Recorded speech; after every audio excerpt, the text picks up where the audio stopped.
They said she was unmarriageable, too plain, too quiet, too nothing. But when the most dangerous man in the kingdom crossed the ballroom floor and stopped in front of Clara Whitmore, the girl every lord had passed over, society held its breath. What happened next would shatter reputations, ignite scandals, and prove that the ones they overlook are often the ones they should fear most. Stay until the end to see how she turned rejection into power. Drop a like if you love a story where the underdog wins, and comment which city you're watching from. The chandeliers blazed like captured stars above the Ashford Grand Hall, casting golden light over silks, jewels, and carefully painted smiles. Music swirled through the air, violins sweet and sharp, mingling with laughter that felt more like performance than joy. Young women glided across the marble floor in gowns worth more than most families earned in a year, their fans fluttering, their eyes calculating. Clara Whitmore stood against the far wall, a shadow among the light. She'd stopped trying to blend in years ago. Her dress, a modest gray silk her mother had insisted was appropriate, hung simply on her frame. No ruffles, no ribbons, no desperate attempt to catch an eye that would never land on her anyway. Her dark hair was pinned neatly, her face bare of the rouge and powder the other girls wore like war paint. She was 23. In this world, that made her ancient. "Poor dear," someone whispered nearby, just loud enough to sting. 3 seasons now and not a single offer. "Well, what did she expect?" another voice replied, dripping with false sympathy. "She has no fortune, no family name worth mentioning, and, let's be honest, no charm." Clara didn't flinch. She'd heard worse. Across the room, her mother stood among the matrons, her face tight with embarrassment. Margaret Whitmore had dragged Clara to every ball, every garden party, every wretched social gathering for 3 years, clinging to the delusion that this time would be different, that some kind gentleman would see past Clara's lack of beauty, lack of dowry, lack of everything, and choose her anyway. It hadn't happened. It wouldn't happen. And honestly, Clara had stopped caring. She watched the room with the detachment of a scholar observing insects. There was Lady Penelope Ashford, 18 and radiant, surrounded by 4 suitors like bees to honey. Lord Chambers hovered at her elbow, his compliments oily and rehearsed. Beside him, young Viscount Hartley practically trembled with nervousness, clutching a bouquet he'd probably spent half his allowance on. All of them performing, all of them pretending this was about love. Clara knew better.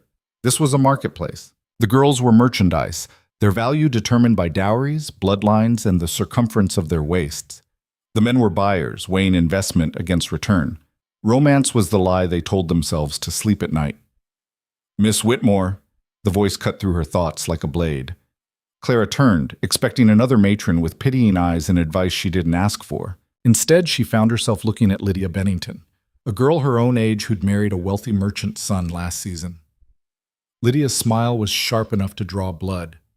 "Still here, I see," Lydia said, her tone sugary. "How persistent of you." "Good evening, Mrs. Bennington," Clara replied evenly. "You know, I was just telling Charlotte that it's so brave of you to keep attending these events. Most girls would have accepted their fate by now." Lydia's eyes gleamed with malice disguised as concern. "But I suppose when one has no other prospects—" Clara met her gaze without blinking. "I suppose when one marries for money, one must justify it by pitying those who won't." Lydia's smile froze. For a moment, her mask slipped, and Clara saw the truth underneath. The late nights, the loveless marriage, the desperate need to believe she'd made the right choice. "How dare you, sir?" "Lydia!" Another young woman appeared, linking arms with her. "Come, they're starting the waltz." Lydia shot Clara a venomous look before allowing herself to be pulled away. Clara exhaled slowly. She shouldn't have said that.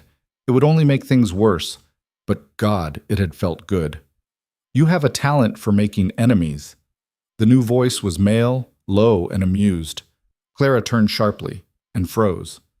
He stood 3 feet away, as if he'd materialized from shadow. Tall, broad-shouldered, dressed in black that made the other men's colorful finery look like children's costumes. His face was all hard angles, sharp jaw, high cheekbones, eyes so dark they seemed to swallow light.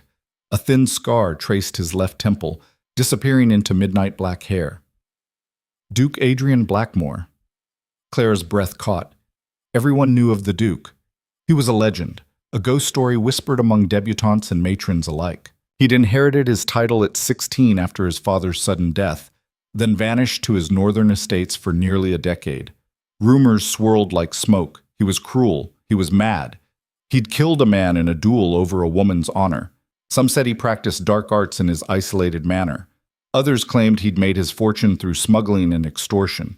No one knew the truth. No one dared ask. He attended society events perhaps twice a year, always alone, always watching with those unsettling dark eyes. Women whispered about him with equal parts fear and fascination. Men gave him a wide berth. And now he was speaking to her. "Your Grace," Clara managed, dipping into a curtsy that felt absurdly formal. "You didn't answer my observation," he said. She straightened, meeting his eyes despite the instinct to look away. "I wasn't aware it was a question." The corner of his mouth twitched. "Fair point. Let me rephrase. Do you make a habit of insulting your peers, or was Mrs. Bennington a special case?" "She started it," Clara said before she could stop herself. This time, he actually smiled. It transformed his face entirely, not softening it, but making him look alive, dangerous and alive. "I don't doubt it," he said. "Lydia Bennington has all the warmth of a snake and half the charm." Clara blinked. "That's accurate?" He raised an eyebrow. "I've known her family for years. The Benningtons breed gossips, and social climbers like other families breed hunting dogs." A laugh bubbled up in Clara's chest before she could suppress it. The Duke's smile widened. Around them, the ballroom had gone quiet. Clara became suddenly, horrifically aware that every eye in the hall was fixed on them. Conversations had died mid-sentence. Dancers had slowed, craning their necks to see. Even the musicians seemed to be playing more softly, as if afraid to miss whatever was happening. The Duke didn't seem to notice, or care. "Tell me, Miss Whitmore," he said, his voice carrying in the unnatural silence. "Do you dance?" Clara's heart hammered against her ribs. Yes, I know how to dance, though I haven't." "Good." He extended his hand, palm up. "Then you'll dance with me." The world tilted. This wasn't happening. It couldn't be happening. Dukes didn't dance with girls like her. Dukes didn't even speak to girls like her. And Duke Adrian Blackmore, the most feared, most mysterious man in the kingdom, certainly didn't cross a crowded ballroom to ask the unmarriageable Clara Whitmore to waltz. "I don't understand," she whispered. His eyes locked on hers, and something in them made her breath catch. Not cruelty, not pity, something else entirely. "You don't have to," he said quietly. "You only have to decide, will you dance with me, or won't you?" Clara's mind raced. This was insane, a trap, a joke. It had to be. Any moment now he'd laugh, or someone would reveal the prank, and she'd be left standing there, humiliated in front of everyone. But his hand didn't waver. His expression didn't change. And Clara thought, I have nothing left to lose. "Yes," she said, and placed her hand in his. His fingers closed around hers, warm, strong, certain. He led her onto the dance floor as the crowd parted like water, their shocked whispers rising to a roar that the orchestra swallowed as it began a new waltz. Clara had danced before, at lessons and practice sessions, but she'd never danced like this. The Duke's hand settled at her waist, firm and sure. His other hand held hers with surprising gentleness. When the music swelled, he moved, and Clara followed as if they'd done this 1,000 times. He was an excellent dancer, smooth, confident, leading her through the steps with an ease that made her forget to be nervous. Around them, other couples joined the floor, but Clara barely noticed. She was too focused on not tripping, not embarrassing herself, not waking up from whatever strange dream this was. "Breathe," the Duke said, amusement in his voice. Clara realized she'd been holding her breath. She exhaled shakily. "Better," he said. "Now stop looking at your feet. Look at me." She forced her gaze up. His eyes were even more intense up close, and there was something in them she couldn't read. Not mockery, not pity, interest. "Why are you doing this?" Clara asked before she could stop herself. "Dancing?" He spun her smoothly through a turn. "Because the music is playing and you said yes." "You know what I mean."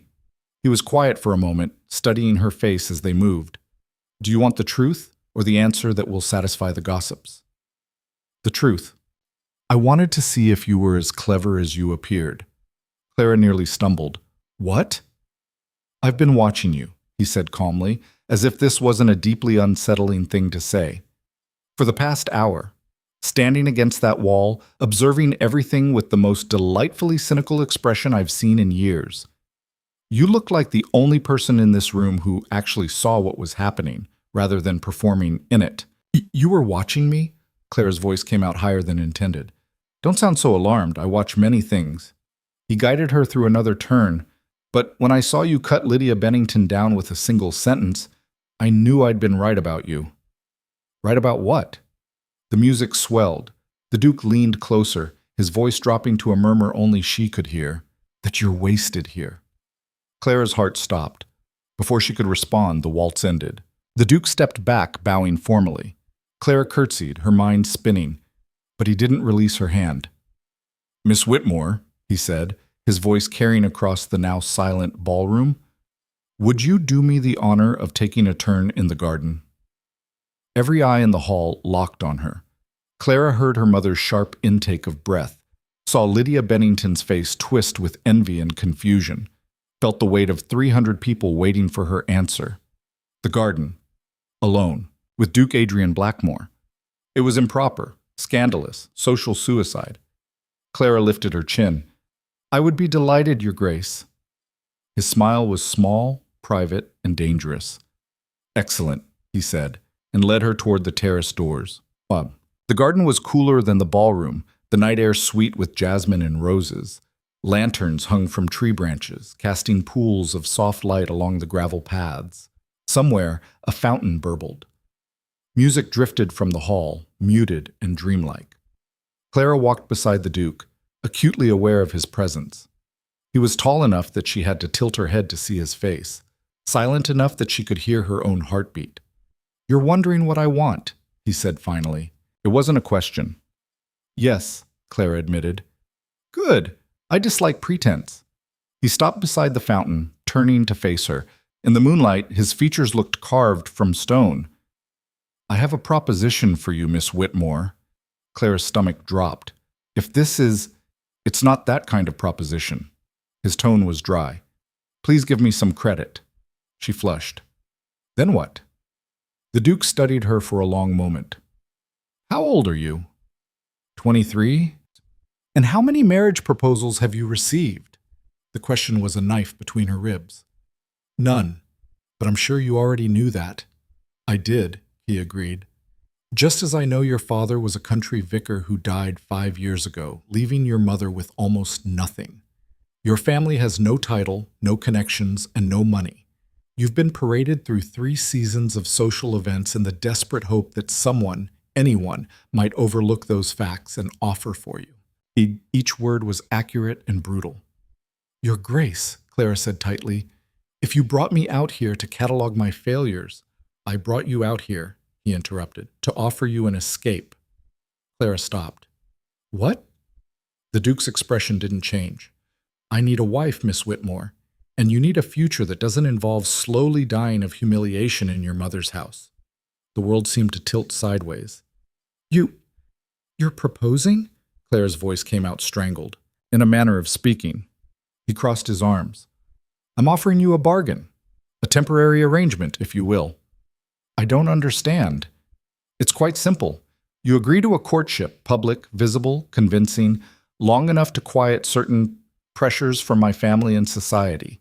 In exchange, I ensure you're provided for, a generous settlement, a house of your own, if you wish, freedom from this circus. He gestured back toward the ballroom. Clara's mind reeled. You want to fake a courtship? I want to stop being hounded about marriage by every ambitious mother and matchmaking aunt in the kingdom, he said bluntly. And you want to escape the humiliation of being society's favorite failure. We can help each other. But, Clara struggled to process this, what happens when the courtship ends? I'll be ruined. No one wants you now, he said. And though the words were harsh, his tone wasn't cruel, just factual. At least this way you'll have money and independence. You can leave London, live as you choose. Isn't that better than this? He had a point. A brutal, devastating point. Clara looked back at the ballroom. Through the glass doors, she could see them. All the people who dismissed her, pitied her, mocked her. Her mother, whose disappointment hung like a weight around Clara's neck. The girls who'd married for money and called it love. The men who'd looked through her like she was glass. "Why me?" she asked quietly. "Because you're clever enough to play the part without falling for the illusion," the Duke said. "And because you looked at me like I was a man, not a title or a ghost story. That's rarer than you'd think." Clara met his eyes. In them, she saw something she recognized: exhaustion. Beneath the power and the fear and the mystery, Duke Adrian Blackmore was tired of performing, just like her. "And if I say no," she asked, "then you say no. I'll escort you back inside, bid you good night, and we'll both forget this conversation happened." But they wouldn't. Clara knew that. This moment would haunt her. The night she'd been offered an escape and turned it down out of fear. She thought of her mother's house, the pitying looks, the endless, suffocating pressure to smile and curtsy and pretend she was grateful for scraps of attention. 3 more seasons of this. 5. 10. Until she was too old even for pity. Clara took a breath. "What would you need from me?" she asked. The Duke's expression shifted, something like approval flickering in his eyes. "Public appearances? Dinners? Parties? The occasional ride in the park? You'd need to seem interested, charmed, enough to be convincing." "And how long would this arrangement last?" 3 months, perhaps 4. Long enough to quiet the gossip and give me breathing room. "And then?" "And then we part ways amicably. I'll ensure you're compensated generously. You'll be free to live as you choose." It was insane, reckless, the kind of decision that could destroy what little reputation she had left. But what reputation did she have, really? Clara thought of Lydia Bennington's poisonous smile, of Lord Chambers looking through her like she didn't exist, of her mother's disappointed sighs. She thought of being invisible for the rest of her life. "One condition," Clara heard herself say. The Duke raised an eyebrow. "Oh?" "I want it in writing. The settlement, the terms, all of it. I won't be left with nothing when this ends." For a moment, he just looked at her. Then, slowly, he smiled. "You're smarter than I thought," he said. "Done. My solicitor will draw up a contract." Clara's heart hammered. Then, "Yes, I accept." The Duke extended his hand. "Partners, then." Clara shook it, his grip firm and warm. Partners. As they turned back toward the ballroom, Clara caught a glimpse of her reflection in a window. She looked the same, plain dress, simple hair, unremarkable face, but something inside her had shifted. The Duke opened the door, and the noise of the ballroom rushed out to meet them. Every head turned. The whispers started immediately, racing through the crowd like wildfire. The Duke kept his hand at her elbow as they crossed the floor, a statement of claim that everyone could see. Clara felt their stares like physical weight, shock, envy, confusion, outrage. Her mother appeared, face pale. "Clara, what on earth—" "Mrs. Whitmore," the Duke's voice cut through her stammering. "I hope you'll forgive me for monopolizing your daughter's time this evening. I found her company quite refreshing." Margaret Whitmore looked like she might faint. "I would very much like to call on Miss Whitmore tomorrow," the Duke continued smoothly. "If that would be acceptable." Yes. Of course, Your Grace. We would be honored." "Excellent." He turned to Clara, bowing over her hand. His eyes held hers, and in them she saw acknowledgement. They'd crossed a line together, and there was no going back. "Until tomorrow, Miss Whitmore," he said. "Until tomorrow, Your Grace," Clara replied. He left. The moment the doors closed behind him, the ballroom erupted. As Clara endured exactly 17 minutes of shocked questions, veiled insults disguised as concern, and her mother's hysterical delight before claiming a headache and retreating to the carriage. The ride home was a blur of Margaret Whitmore's voice, high and frantic, alternating between ecstasy and panic. "A duke! Clara, a duke! I can hardly believe it. What did he say to you? What did you say to him? Oh God, what will you wear tomorrow? We'll need to buy new dresses. I'll pawn something. We'll find the money." Clara let the words wash over her, staring out the window at London's dark streets. What had she done? She'd made a deal with the devil himself, that's what. agreed to a fake courtship with a man she didn't know, whose reputation was built on fear and mystery. She'd shaken hands on a lie that would consume the next 3 months of her life.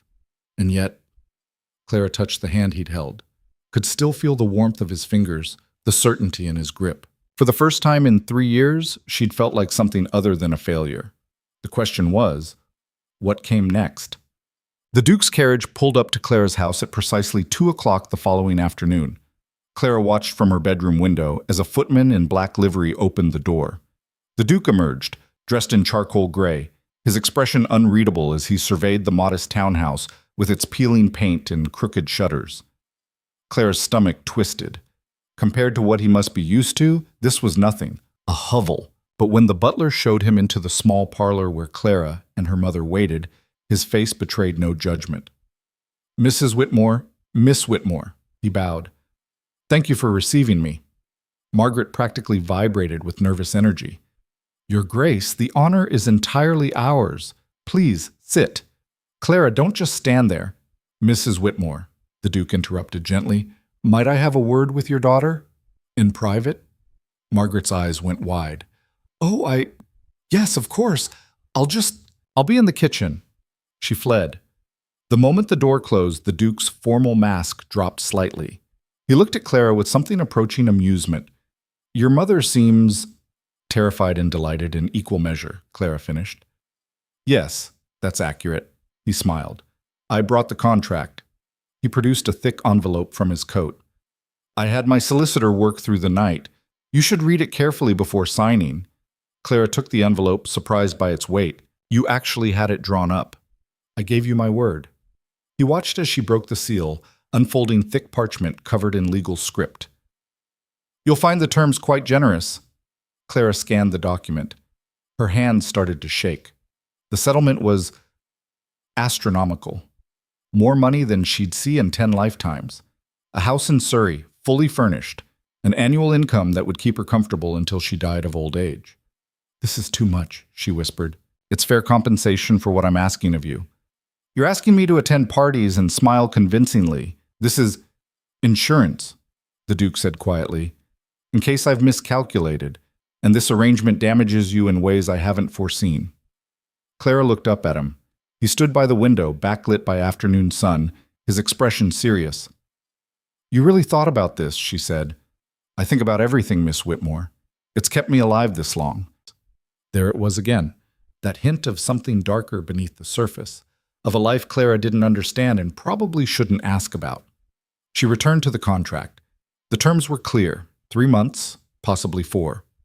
Public courtship, convincing, but not improper. At the end, the settlement would be transferred to her name, no strings attached. If either party wished to end the arrangement early, they could, though the settlement would be reduced proportionally. It was fair, shockingly so. "There's a clause about discretion," Clara noted. "Essential, I'm afraid. If word got out that this was arranged rather than genuine, it would defeat the purpose. So I'm to lie to everyone." "You're already lying," he pointed out. "Every debutante in that ballroom last night was pretending to be something she's not. At least this way, you profit from it." He wasn't wrong. Clara found a pen and signed her name before she could reconsider. The Duke witnessed it, his signature a sharp slash across the bottom. "Partners," he said again, and this time it felt binding. "Now what?" Clara asked. "Now we're seen together. I'll take you driving in Hyde Park this afternoon. Tomorrow, we'll attend the Weatherby Musicale. By week's end, every drawing room in London will be buzzing with speculation." He paused. "Are you prepared for that?" "For gossip?" Clara almost laughed. "Your Grace, I've been the subject of cruel gossip for 3 years. At least this time it'll be interesting gossip." His mouth curved. "I suppose you're right." "I do have one question," Clara said. "Yes?" "Why do you really need this? I understand avoiding matchmaking relatives, but this seems elaborate." The Duke was silent for a moment. When he spoke, his voice was carefully neutral. "My uncle is pressuring me to marry his daughter. He controls several business interests that are entangled with mine. If I refuse outright, he'll make my life difficult. If I appear to be courting someone else, someone unsuitable by his standards, he'll back off rather than risk me choosing even worse." "And I'm the unsuitable choice?" By society's standards? Yes. No title, no money, no connections. You're perfect. Clara wasn't sure whether to be insulted or impressed. You've given this a great deal of thought. As I said, I think about everything. There was more to it. Clara could sense the layers beneath his explanation. But she didn't push. They had an agreement, not a confession booth. Hyde Park, then, she said. Hyde Park, he confirmed. Wear something... He stopped himself. Something what? I was about to say pretty, but that was presumptuous. He looked almost embarrassed. Wear whatever you're comfortable in. Clara glanced down at her simple day dress. I'm afraid my wardrobe is limited. That can be remedied. I'm not a charity case, Your Grace. No, he agreed. You're my partner in a business arrangement, and part of that arrangement requires you to look the part. Consider it a necessary expense. Before she could argue, he added, I'll have my dressmaker send sketches. You can choose what you like.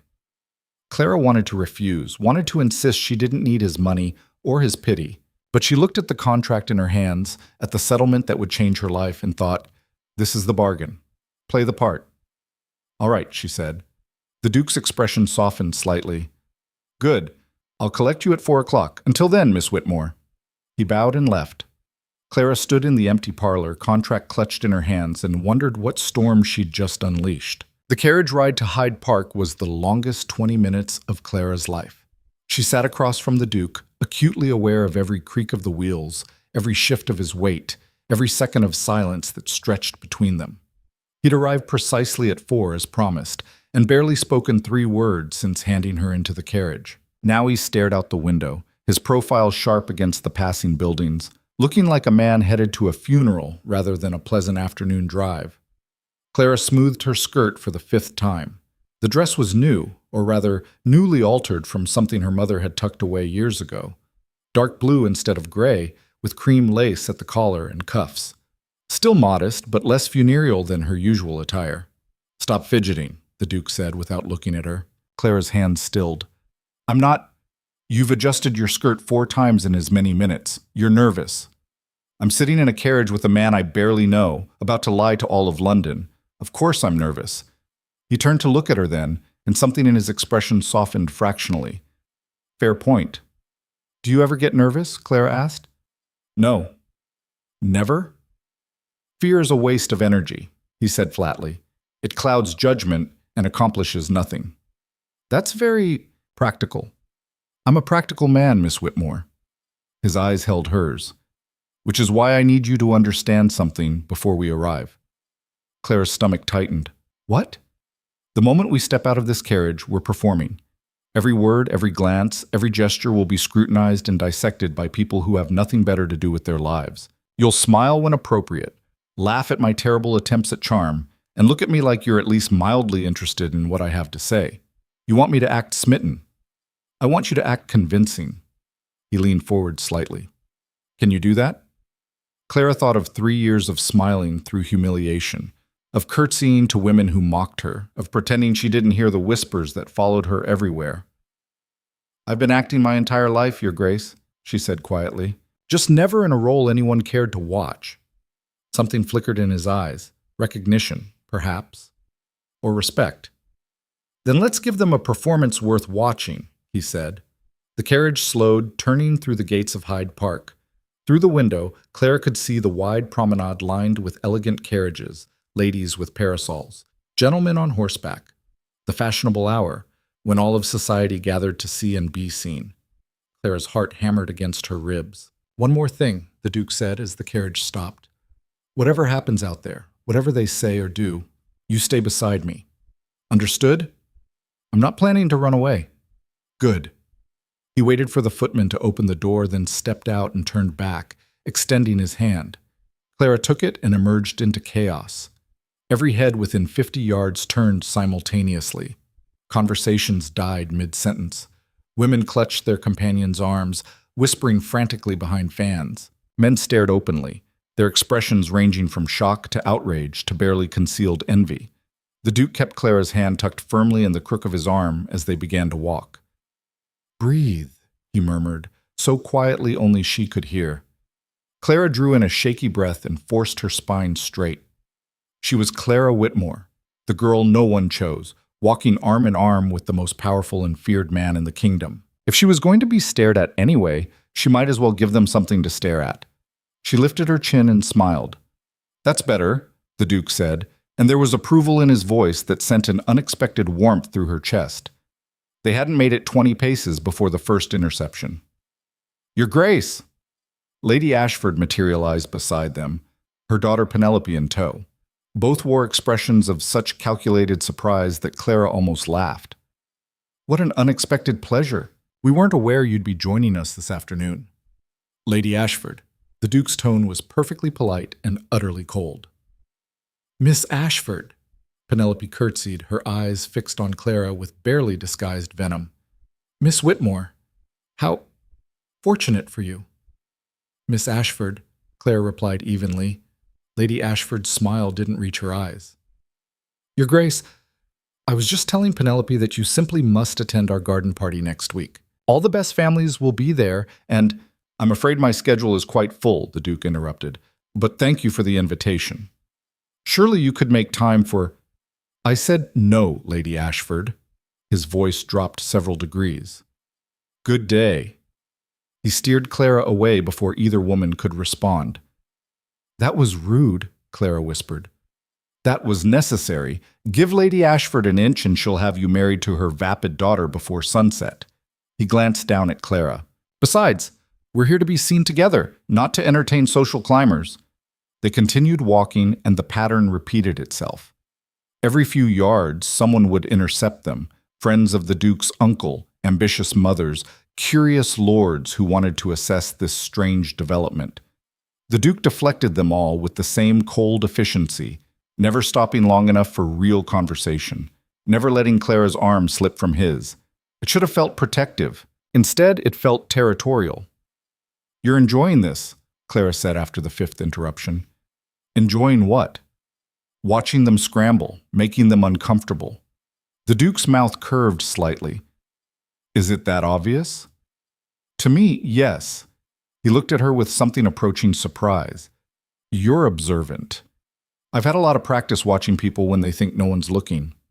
"And what do you see when you look at me, Miss Whitmore?" The question caught her off guard. Clara studied his profile. The sharp jaw, the scar at his temple, the eyes that gave nothing away. "Someone who's very good at being alone," she said quietly. His expression shuddered immediately.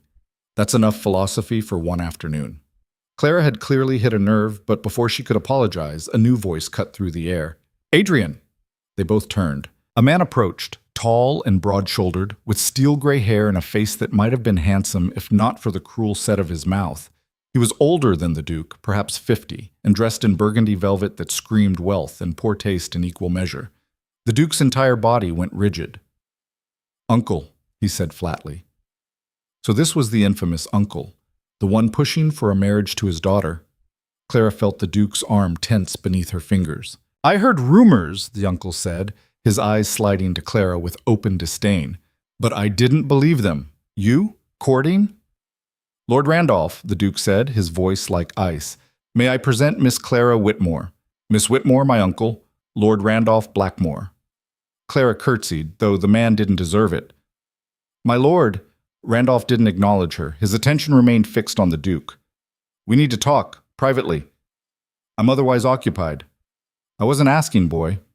Randolph's smile was all teeth. "This concerns family business. Unless you'd rather discuss it here, in front of your companion?" The threat was clear. Clara started to release the Duke's arm, giving him an out, but his hand covered hers, holding her in place. "Anything you have to say can be said in front of Miss Whitmore," the Duke said. Randolph's eyes narrowed. "You're making a mistake, Adrian. A very public, very embarrassing mistake. Do you have any idea how this looks? You, courting some nobody with no family, no fortune? Careful, uncle." The Duke's voice dropped to something dangerous. "You're speaking about my guest." "I'm speaking about a gold digger who's somehow convinced you—" "Enough!" The single word cracked like a whip. The Duke stepped forward, forcing Randolph back a pace. "You forget yourself. I don't answer to you. I don't require your approval. And if you insult Miss Whitmore again, family or not, we will have a very different conversation." The air between them crackled with tension. Around them, people had stopped even pretending not to stare. This was better than theater. Randolph's face flushed red. "Your father would be ashamed." "My father is dead," the Duke said coldly, "and you've been feeding off his legacy like a vulture for 10 years. That ends now." "You ungrateful, we're done here." The Duke turned, Clara still on his arm, and walked away without looking back. Clara's heart thundered in her ears. She could feel the Duke's fury radiating off him in waves, though his face remained perfectly composed. They walked in silence until they were well away from Randolph and the gawking crowds. Finally, Clara spoke. "I'm sorry." "For what?" "For making things worse with your uncle." The Duke stopped, turning to face her. "Miss Whitmore, Clara, you didn't make anything worse. My uncle has been a problem since before you existed. This just forced it into the open. But now everyone knows you're serious about courting me. That's what you wanted, isn't it? To make him back off?" "Yes." His eyes searched her face. "Are you having second thoughts?" Clara thought about Randolph's sneer, the way he'd looked at her like she was dirt beneath his expensive shoes. She thought about Lady Ashford's false smile and Penelope's venom and every other person who'd dismissed her as worthless. "No," she said firmly. "I signed a contract. I intend to honor it." Something like admiration crossed the Duke's face. "You're braver than you think, or more desperate. There's a fine line between the two." He glanced back toward where Randolph still stood, glaring at them. "Come, I think we've given them enough entertainment for one day." He led her back to the carriage, and Clara climbed in gratefully, her legs shaking with delayed reaction. The Duke settled across from her, his expression unreadable once more. As the carriage pulled away, Clara couldn't help but look back through the window. Hyde Park was buzzing like a disturbed beehive, clusters of people already deep in animated conversation. "By tomorrow morning," the Duke said, following her gaze, "every drawing room in London will be dissecting what just happened." "What did just happen?" Clara asked. He met her eyes. "We declared war, Miss Whitmore, whether we meant to or not." The carriage carried them through London's streets, and Clara realized with a jolt that the game she'd agreed to play had just become terrifyingly real. The next morning, Clara woke to her mother's scream. She bolted upright, heart racing, and stumbled out of bed just as Margaret Whitmore burst through the door, waving a newspaper like a weapon. "Clara, Clara! Have you seen this?" "Mother, what?" Margaret thrust the paper at her. There, on the second page of the society section, was a detailed account of yesterday's encounter in Hyde Park. But it wasn't just a mention.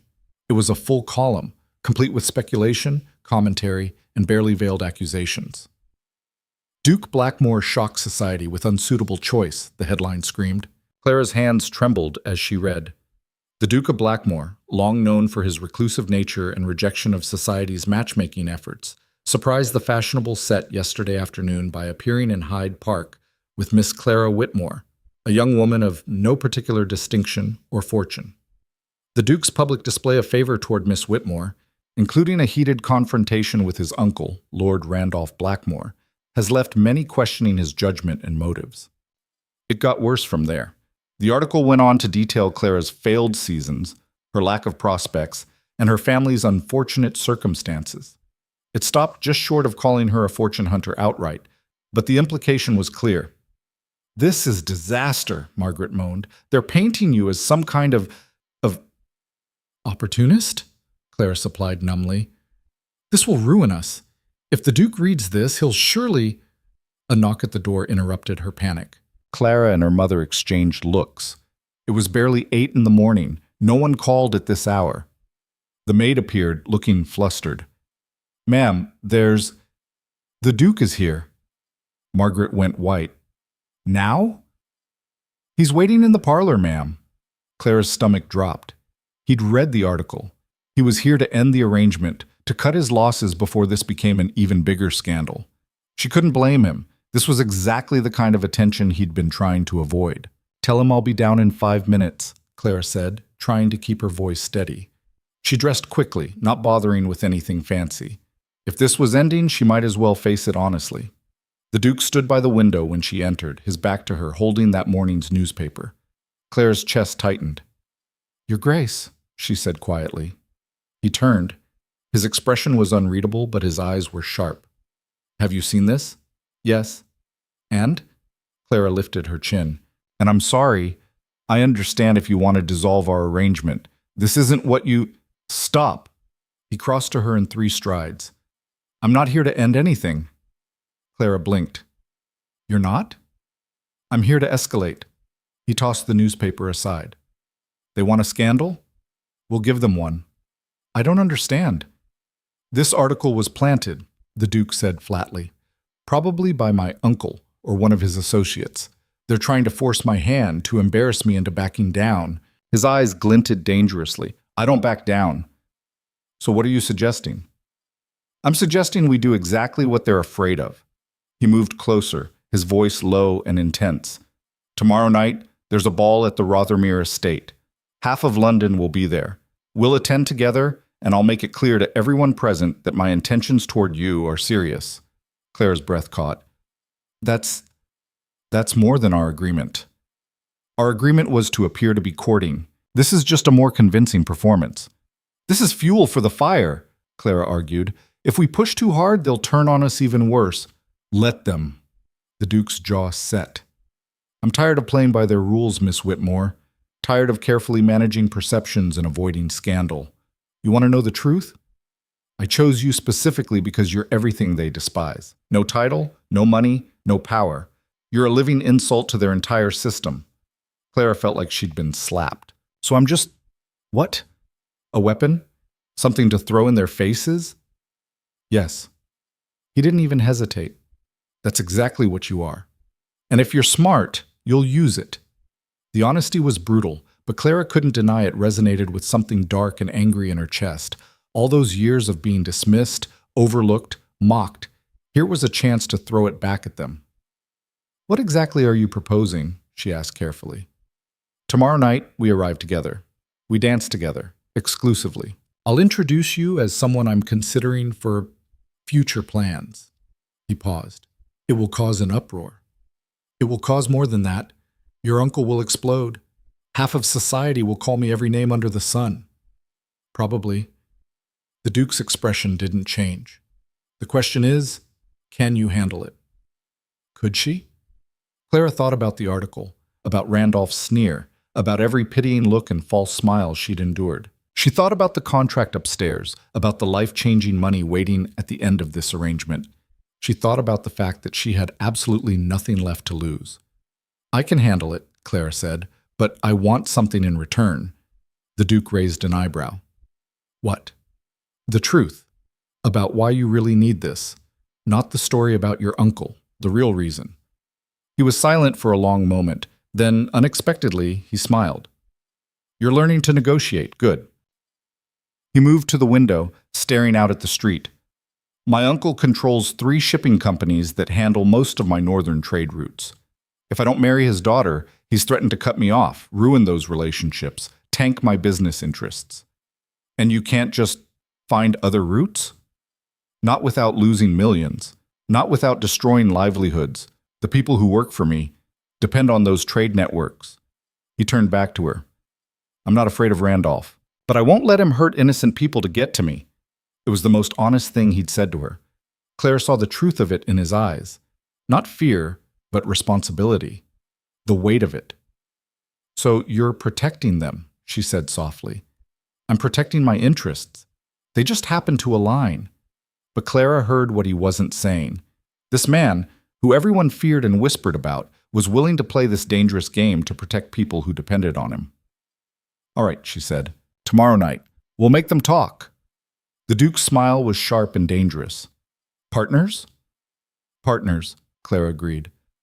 He left shortly after, and Clara stood in the empty parlor, her heart racing. She'd just agreed to walk into a lion's den wearing a target on her back. Margaret appeared in the doorway, wringing her hands. Clara, what are you doing? This is madness. Probably, Clara agreed. But it's my madness, Mother. For once in my life, I'm choosing the fire instead of hiding from it. The next evening arrived too quickly. Clara stood in her bedroom, staring at the dress that had been delivered that afternoon. It was stunning, deep emerald silk that shimmered in the lamplight, with delicate beading along the bodice and sleeves. The kind of dress she'd never dreamed of wearing. The kind of dress that would make her impossible to ignore. "It's beautiful," Margaret whispered, touching the fabric reverently. "It's armor," Clara corrected. She dressed carefully, her mother helping with the laces and buttons. When she finally looked in the mirror, Clara barely recognized herself.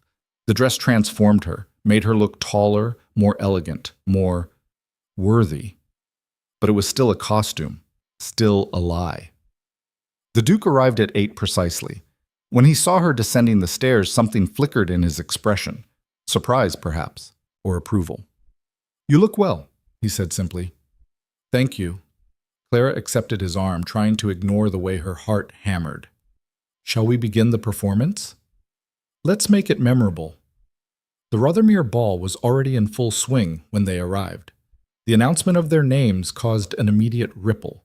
Heads turning, whispers starting, the buzz of shock rolling through the ballroom like thunder. The Duke kept Clara on his arm as they descended the stairs, and she felt the weight of 300 stairs like physical pressure. "Steady," he murmured. Clara forced herself to breathe, to smile, to look like she belonged here instead of fleeing for her life. Lord Rothermere approached, his wife beside him, both wearing expressions of barely concealed confusion. "Your Grace," Rothermere said carefully. "What an unexpected pleasure. And Miss Whitmore, of course. Welcome." "Thank you for having us," the Duke replied smoothly. Before anyone could say more, Randolph appeared, his face already flushed with anger. "Adrian," he hissed, "a word now." "I'm afraid I'm otherwise engaged." The Duke turned to Clara. "Miss Whitmore, would you do me the honor of the first dance?" Every eye in the ballroom locked on her. This was it, the point of no return. Clara placed her hand in his. "I would be delighted, Your Grace."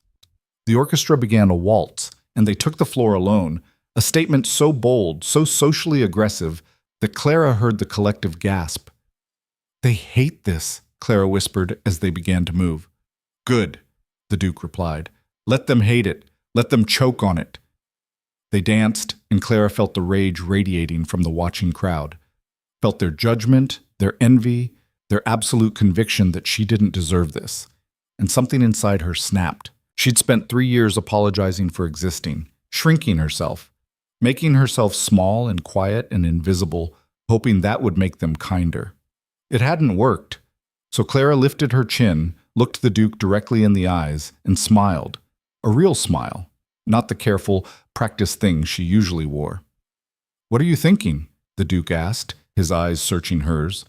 "That I'm tired of being afraid," Clara said honestly. "That if they're going to hate me anyway, I might as well give them a reason." The Duke's answering smile was fierce and genuine. "Now you understand." The dance ended. The Duke kept her hand as he led her from the floor, ignoring every attempt at interception. He guided her to the refreshment table, procured champagne, and proceeded to spend the next hour making it absolutely clear that Clara Whitmore was under his protection and favor. It was intoxicating and terrifying in equal measure. Then, as midnight approached, everything changed. A man Clara didn't recognize approached the Duke, whispered something urgent in his ear. The Duke's expression went deadly. "What is it?" Clara asked. "There's been an incident at one of my warehouses. A fire." His jaw clenched. "I need to go. Now."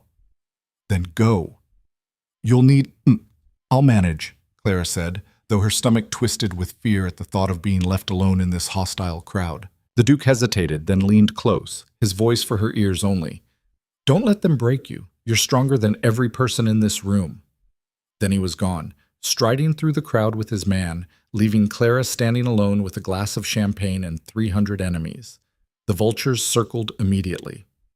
"Well," Lydia Bennington appeared at Clara's elbow, her smile venomous. "Abandoned already. How unfortunate." "The Duke had urgent business," Clara said evenly. "Of course he did." Lydia's laugh was cruel. "You didn't actually think this was real, did you? That he actually cares about someone like you?" Other women had gathered now, smelling blood in the water. "My dear Miss Whitmore," Lady Ashford cooed with false sympathy, "you must know what people are saying, that you've entrapped him somehow, that this is all some kind of scheme." People say many things, Clara replied. Most of them reveal more about themselves than their subjects. Penelope Ashford stepped forward, her pretty face twisted with spite. You don't belong here. You never did. And when the Duke finally comes to his senses, you'll be worse than nothing. You'll be pitied and mocked forever. The words hit their mark. Clara felt the old shame rising, the certainty that they were right, that she was wrong to reach above her station, that this would all end in disaster. But then she remembered the Duke's words. You're stronger than every person in this room. Clara set down her champagne glass very deliberately. When she looked up, her eyes were ice. You're right, she said quietly. I don't belong here. I've never belonged in your world of performance and pretense and cruelty disguised as civility, but neither does he. She looked at each of them in turn. The Duke chose me because I'm honest about what I am. Can any of you say the same? The silence was deafening. Before anyone could respond, a commotion erupted near the entrance. Clara turned to see the Duke striding back through the crowd, his face like murder, soot staining his clothes. He crossed directly to Clara, ignoring every shocked face, and took her hand. We're leaving, he said. Now. What happened? His eyes met hers, and in them she saw fury barely contained. Someone set that fire deliberately. This wasn't an accident. It was a message. Clara's blood ran cold. From who? That, the Duke said grimly, is what I intend to find out. He led her from this ballroom, and Clara realized with crystal clarity that their dangerous game had just become infinitely more deadly. The carriage wheels clattered violently over cobblestones as they raced through London's dark streets. Clara gripped the seat to keep from being thrown sideways, her heart hammering against her ribs. Across from her, the Duke stared out the window, his jaw clenched so tightly she could see the muscle jumping beneath his skin. Where are we going? Clara asked. My townhouse. You're not safe at yours. I don't understand. Why would someone... Because they're sending a message. The Duke's voice was razor sharp. The fire wasn't random. It was set in the warehouse that houses shipments from my northern estates, the same routes my uncle controls access to. Clara's stomach dropped. You think Randolph did this?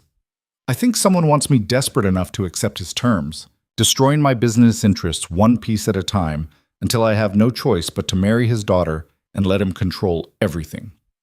The carriage hit a rut, throwing Clara forward. The Duke caught her automatically, his hands steadying her shoulders before releasing her just as quickly. I'm sorry, he said, and there was genuine regret in his voice. I should never have involved you in this. I thought it would be simple.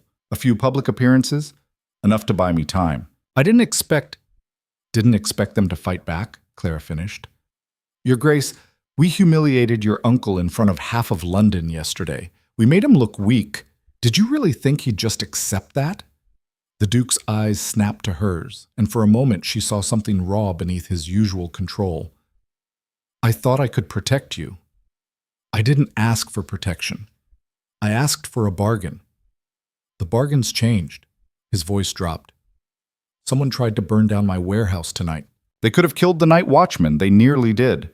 He's at the hospital now with burns on his hands from trying to put out the flames before they spread to the residential buildings next door. Clara's blood ran cold. Is he going to survive?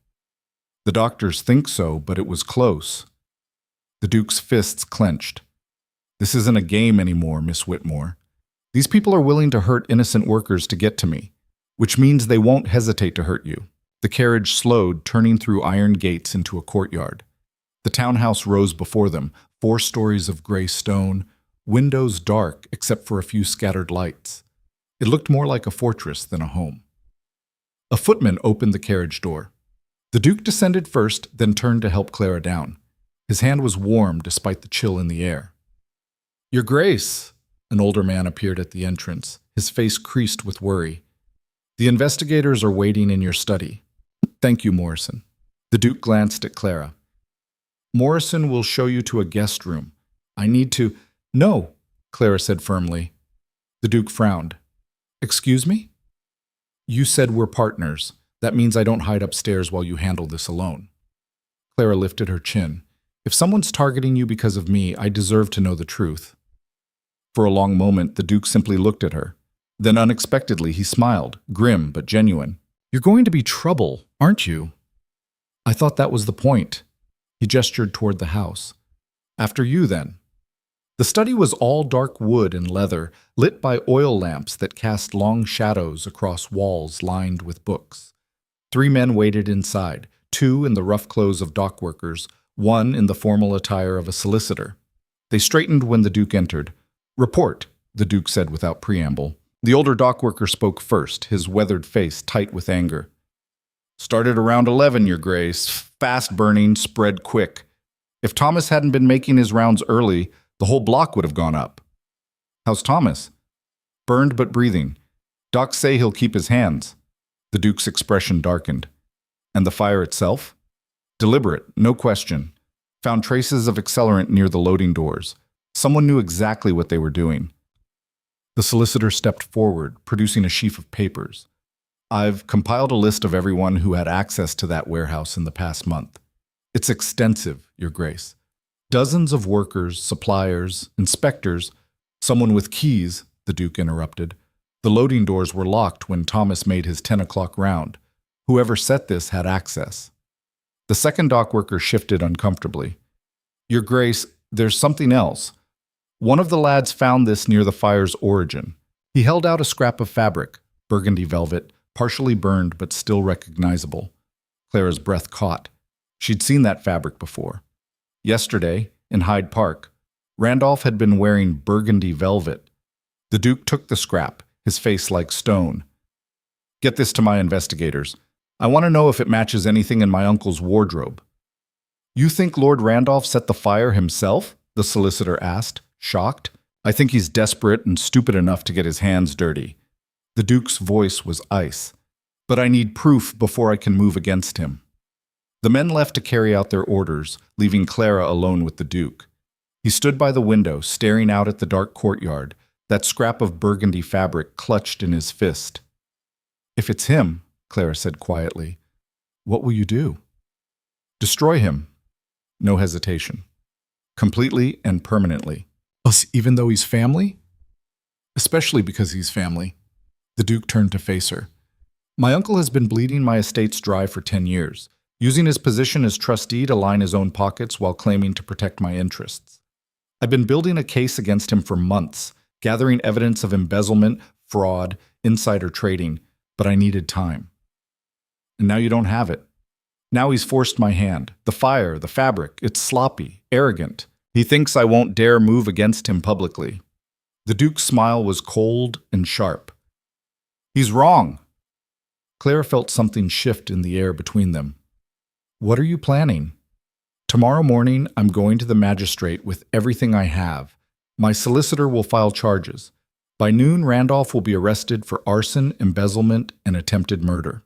That will cause a massive scandal." "Good. Let it. I'm done playing by their rules, Miss Whitmore." He crossed to her, his eyes intense. "But you need to understand what this means. The moment I file those charges, every eye in London will turn on us. They'll tear you apart trying to find weakness, anything they can use. Your family, your past, every mistake you've ever made, they'll dig it all up and use it against both of us." Clara's throat tightened. She thought of her mother, already fragile from years of financial stress, of the small scandals she'd tried so hard to hide, her father's debts, the whispered rumors about why he'd really left his previous parish. "Maybe I should go home," she heard herself say, "before this gets worse." "Is that what you want?" "I want—" Clara stopped. What did she want? Safety? Her old invisible life back? Or something else entirely? She looked at the Duke, this dangerous, complicated man who'd pulled her from obscurity and thrown her into chaos, who looked at her like she was worth defending. "I want the truth," Clara said finally, "about why you really brought me here tonight. And don't tell me it's just about protection." The Duke was quiet for a long moment. Then, in a voice so low she almost didn't hear it, "Because I trust you." Clara's heart stopped. "What?" "In the ballroom, when I had to leave. You stood alone against all of them. Morrison's son was there. He told me what you said, how you faced down Lady Ashford and Lydia Bennington without flinching." His eyes held hers. "Most people would have crumbled. You didn't." "I was terrified."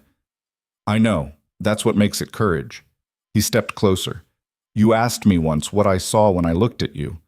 The truth is, I see someone who's been underestimated her entire life. Someone who's learned to survive in a world that wanted her to disappear. And I see someone who refuses to disappear, no matter how hard they push. The words hit Clara like a physical blow. No one had ever said anything like that to her. No one had ever seen her this clearly. Your Grace? Adrian, he interrupted. My name is Adrian, and I think we're past formalities, don't you? Clara's mouth went dry. Using his given name felt dangerous, intimate in a way their arrangement wasn't supposed to be.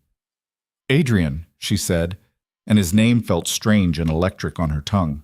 What happens after tomorrow? After you arrest Randolph and the scandal breaks? I don't know, he admitted, but I know I'm not facing it alone. Not anymore. The words hung between them, heavy with meaning neither of them had intended. Clara felt something shift, the careful boundaries of their arrangement blurring into something far more complicated. Before she could respond, Morrison appeared at the door, his expression grim. Your Grace, Lord Randolph is here. He's demanding to see you. Adrian's expression went deadly. Send him in. Your Grace, I don't think... Send him in, Morrison. The butler withdrew reluctantly. Adrian turned to Clara. You should go upstairs. No. Clara, you said we're partners. I'm staying. For a moment, she thought he'd argue. Then he nodded sharply. Stay behind me. If this turns ugly... It's already ugly, Clara interrupted. Randolph stormed into the study like a bull, his face purple with rage. He stopped short when he saw Clara. What is she doing here? He spat. Miss Whitmore is my guest, Adrian said coldly. You, on the other hand, are trespassing. What do you want, Uncle? What do I want? What do I want? Randolph's voice rose to a shout. I want an explanation for why you're destroying this family's reputation by parading around with some nobody. I want to know why you're ignoring every reasonable suggestion I've made about securing your future. You want me to marry your daughter so you can control my fortune, Adrian cut in. Let's dispense with the pretense, shall we? Randolph's eyes narrowed. Careful, boy. You're playing a dangerous game. Am I? Because from where I'm standing, you're the one who's made dangerous moves tonight. Something flickered in Randolph's expression, quickly hidden, but Clara caught it. Fear. I don't know what you're talking about, Randolph said. Don't you? Adrian's pulled the burgundy fabric from his pocket. This was found at the warehouse fire tonight. Burgundy velvet. The same fabric you were wearing yesterday in Hyde Park. The color drained from Randolph's face. That proves nothing. Thousands of men own burgundy. The fire was set with accelerant, deliberately. The night watchman nearly died. Adrian's voice dropped to something lethal. And tomorrow morning I'm filing charges with the magistrate for arson and attempted murder. The silence that followed was absolute. Then Randolph laughed, a harsh, bitter sound. You're bluffing. You wouldn't dare. The scandal would destroy you. Try me. Randolph's smile vanished. You stupid, arrogant fool. You have no idea what you're dealing with. I've been protecting you, protecting this family, while you play hermit in your northern estates. You think you can just waltz back into society, flaunt your inappropriate little affair, and face no consequences? This isn't an affair, Clara said before she could stop herself. Randolph's eyes snapped to her with pure venom. Oh, it speaks. Tell me, girl, what exactly do you think this is? Do you actually believe he cares about you? That this is anything more than a wealthy man's whim? Enough, Adrian snarled. He's using you, Randolph continued, ignoring him. The moment he's bored or you become inconvenient, you'll be tossed aside. And when that happens, you'll be worse than nothing. You'll be... I said enough! Adrian's roar echoed off the walls. The study went silent. Adrian stood between Clara and Randolph, his entire body vibrating with barely controlled rage. Get out, he said, his voice deadly calm. Get out of my house.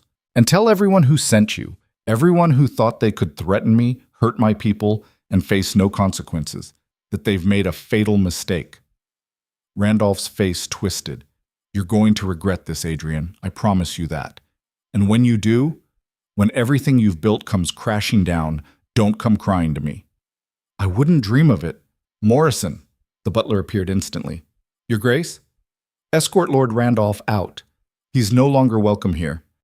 Randolph shot one last venomous look at Clara before allowing himself to be led away. The moment the door closed behind him, Adrian's shoulders sagged slightly. "Are you all right?" Clara asked. "I'm fine." But his hands were shaking. "He's right about one thing. This is going to get uglier before it gets better. Then we face it together." Adrian turned to look at her, and something in his expression made Clara's breath catch. "You're remarkable, you know that?" "I'm terrified." "That's what makes you remarkable." He ran a hand through his hair, the gesture making him look younger, more vulnerable. "I shouldn't have let him speak to you that way. He was trying to intimidate me. It didn't work." "No," Adrian said softly. "It didn't." The moment stretched between them, heavy with unspoken things.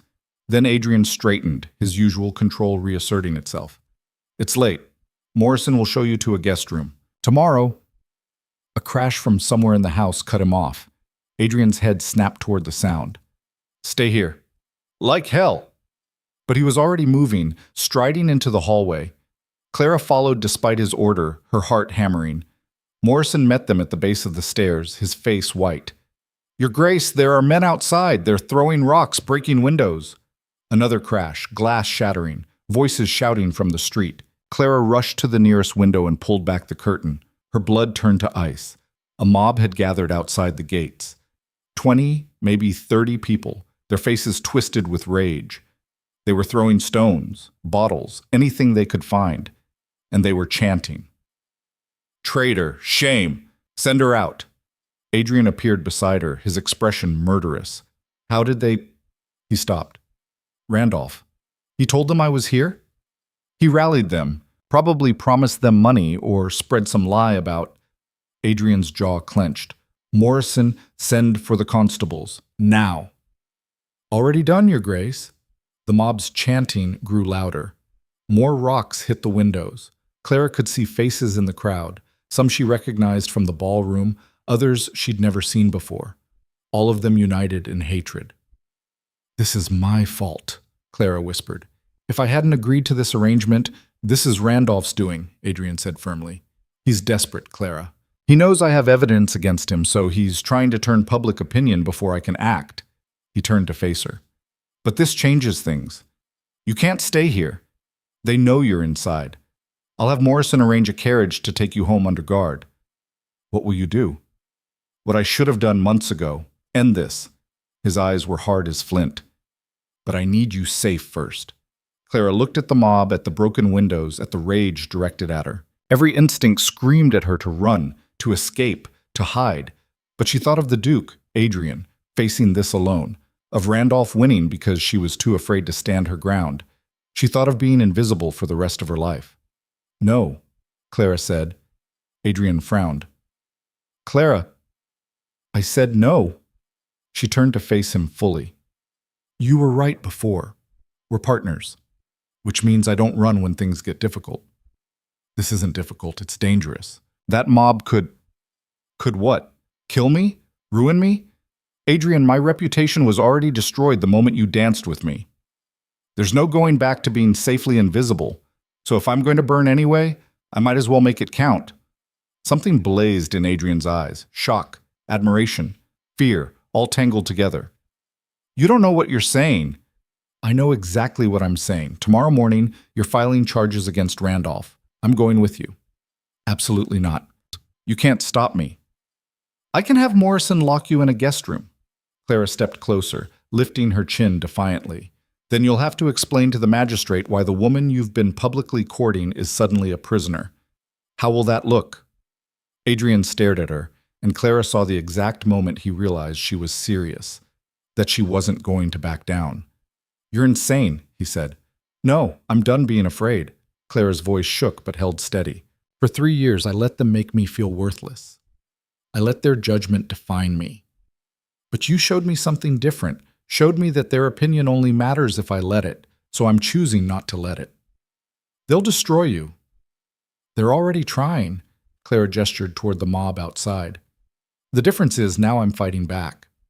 The look Adrian gave her was complex, part frustration, part respect, part something else entirely that made Clara's heart race.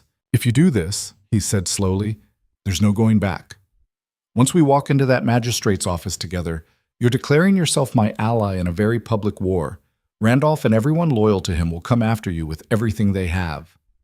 I know. They'll dig up every embarrassing detail of your life. They'll spread lies, turn people against you, make you wish you'd never been born.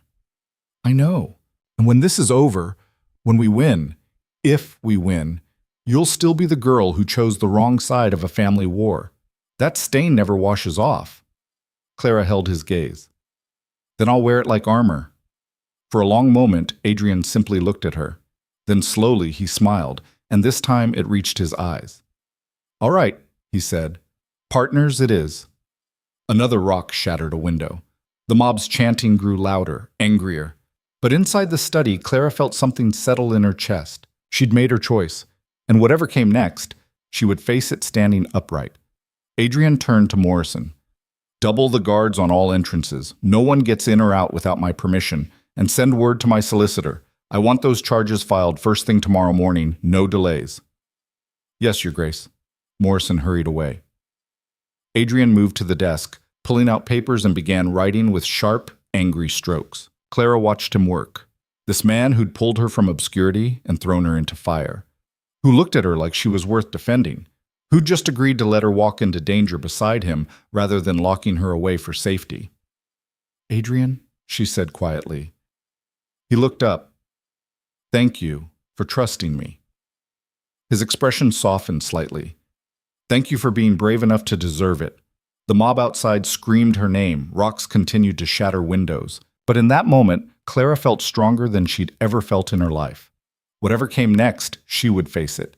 Not as the girl no one chose, but as the woman who chose herself. The morning dawned cold and gray, matching Clara's mood perfectly. She'd barely slept, kept awake by the sound of the mob outside and her own racing thoughts. Morrison had provided a guest room, elegant, comfortable, utterly foreign. But Clara had spent most of the night pacing, rehearsing what she would say when they faced the magistrate. Now, dressed in a simple gray dress Morrison's wife had pressed for her, Clara descended the stairs to find Adrian already in the front hall. He wore black, severe, formal, every inch the powerful Duke. But when he saw her, something in his expression gentled. Ready? He asked. No, Clara admitted. But I'm doing it anyway. His mouth quirked. That seems to be your philosophy lately. The carriage waited outside, surrounded by guards. The mob had dispersed some time before dawn, but broken glass still littered the courtyard. Clara tried not to look at the damage as Adrian handed her inside. The ride to the magistrate's office was tense and silent. Adrian kept checking his pocket watch, his jaw tight. Clara kept her hands folded in her lap to stop them from shaking. When they arrived, a crowd had already gathered. Reporters, curious onlookers, and several faces Clara recognized from society. Word had spread fast. Adrian descended first, then turned to help Clara down. The moment her feet touched the ground, the shouting started. Is it true you're pressing charges against Lord Randolph? Your Grace, what evidence do you have? Miss Whitmore, are you aware of the scandal you've caused? Adrian ignored them all, keeping Clara's arm firmly tucked against his side as they pushed through to the building entrance. Inside, a clerk led them to a private office where the magistrate waited, an older man with sharp eyes and an expression that gave nothing away. Your Grace, the magistrate said, I received your solicitor's message. These are serious accusations. I have serious evidence. Adrian produced a portfolio, thick with documents. Proof of embezzlement spanning 10 years. Records of fraudulent transactions. Witness statements regarding last night's arson. The magistrate began reading, his expression growing increasingly grave. Clara stood beside Adrian, her heart pounding so hard she thought it might burst. Finally, the magistrate looked up. This is damning, Your Grace. But you understand what you're asking. Lord Randolph is your uncle, a respected member of society. The scandal will be worth it to see justice done, Adrian interrupted. He nearly killed a man last night. He's been stealing from my estates for a decade. I want him arrested and charged. The magistrate studied Adrian for a long moment. Then his eyes slid to Clara. And you, Miss Whitmore, what role do you play in this? Clara's throat went dry. I'm a witness to Lord Randolph's threats, and The door burst open. Randolph strode in, flanked by two expensive-looking barristers. His face was triumphant, almost gleeful. "Adrian," he said, "I'm so glad we could all gather for this intervention." Adrian's expression turned to stone. "You're not supposed to be here." "Oh, but I am. You see, I received a very interesting message this morning, from your solicitor no less, warning me of the charges you intended to file." Randolph smiled, "which gave me time to prepare my own evidence." He nodded to one of his barristers, who stepped forward with his own portfolio. "Your Grace, Magistrate," the barrister said smoothly, "Lord Randolph is here to file countercharges against his nephew for defamation, harassment, and abuse of power. Furthermore, we have evidence that Miss Clara Whitmore is not who she claims to be." Clara's blood turned to ice. "What are you talking about?" Adrian demanded. The barrister produced a document. Miss Whitmore's father, Reverend Thomas Whitmore, was removed from his parish 5 years ago under circumstances of financial impropriety. He was accused of embezzling church funds to cover gambling debts. He died shortly after, some say by his own hand, leaving his family destitute. The words hit Clara like physical blows. Her father's scandal, the thing her mother had spent 5 years hiding, laid bare in front of everyone. "My client believes," the barrister continued, "that Miss Whitmore deliberately seduced the Duke in hopes of securing his fortune, following in her father's footsteps as a thief and social climber." "That's a lie," Clara's voice cracked. "Is it?" Randolph's smile was cruel. "Or is it the truth you've been hiding? Tell me, Miss Whitmore, did you tell the Duke about your father's disgrace? About the debts? About the whispers that your mother only came to London to find you a wealthy husband?" The room spun. Clara couldn't breathe. Everything she'd feared, everything she'd tried to escape, it was all coming out, twisted into weapons against her. "Enough," Adrian said, his voice deadly quiet. "Oh, we're just getting started," Randolph replied. "You see, Adrian, while you were gathering your so-called evidence against me, I was gathering mine against her. And I think the magistrate will find that the real criminal in this room is the pretty little fortune hunter you've been so desperate to defend." The magistrate looked between them, his expression troubled. "Your Grace, if these allegations about Miss Whitmore's family are true, they're irrelevant," Adrian cut in. "Her father's actions have nothing to do with—" "They have everything to do with her character," Randolph interrupted. "And yours for being fool enough to trust her." Adrian's fist clenched. For a moment, Clara thought he might actually strike his uncle, but then he turned to her and she saw something that broke her heart. Doubt. Just a flicker, quickly hidden. But it was there. "Adrian," she whispered, "you can't believe—" "Did you know?" His voice was carefully neutral. "About the investigation into your father?" Clara's eyes stung. "Yes, but I never—" "Why didn't you tell me?" "Because it wasn't relevant. Because it happened 5 years ago and has nothing to do with—" "It has everything to do with trust," Adrian said, and there was something cold creeping into his voice. "We made an agreement based on honesty, and you lied by omission." "I didn't lie, I just—" Clara stopped. He was right. She had hidden this, had been ashamed of it, terrified he'd look at her differently if he knew. And now he was looking at her differently anyway. Randolph's smile widened. "You see, Adrian, this is what happens when you let your appetites cloud your judgment. The girl is a fraud, just like her father." Clara felt something inside her shatter. All the strength she'd gathered, all the courage, it crumbled under the weight of her shame and Adrian's doubt.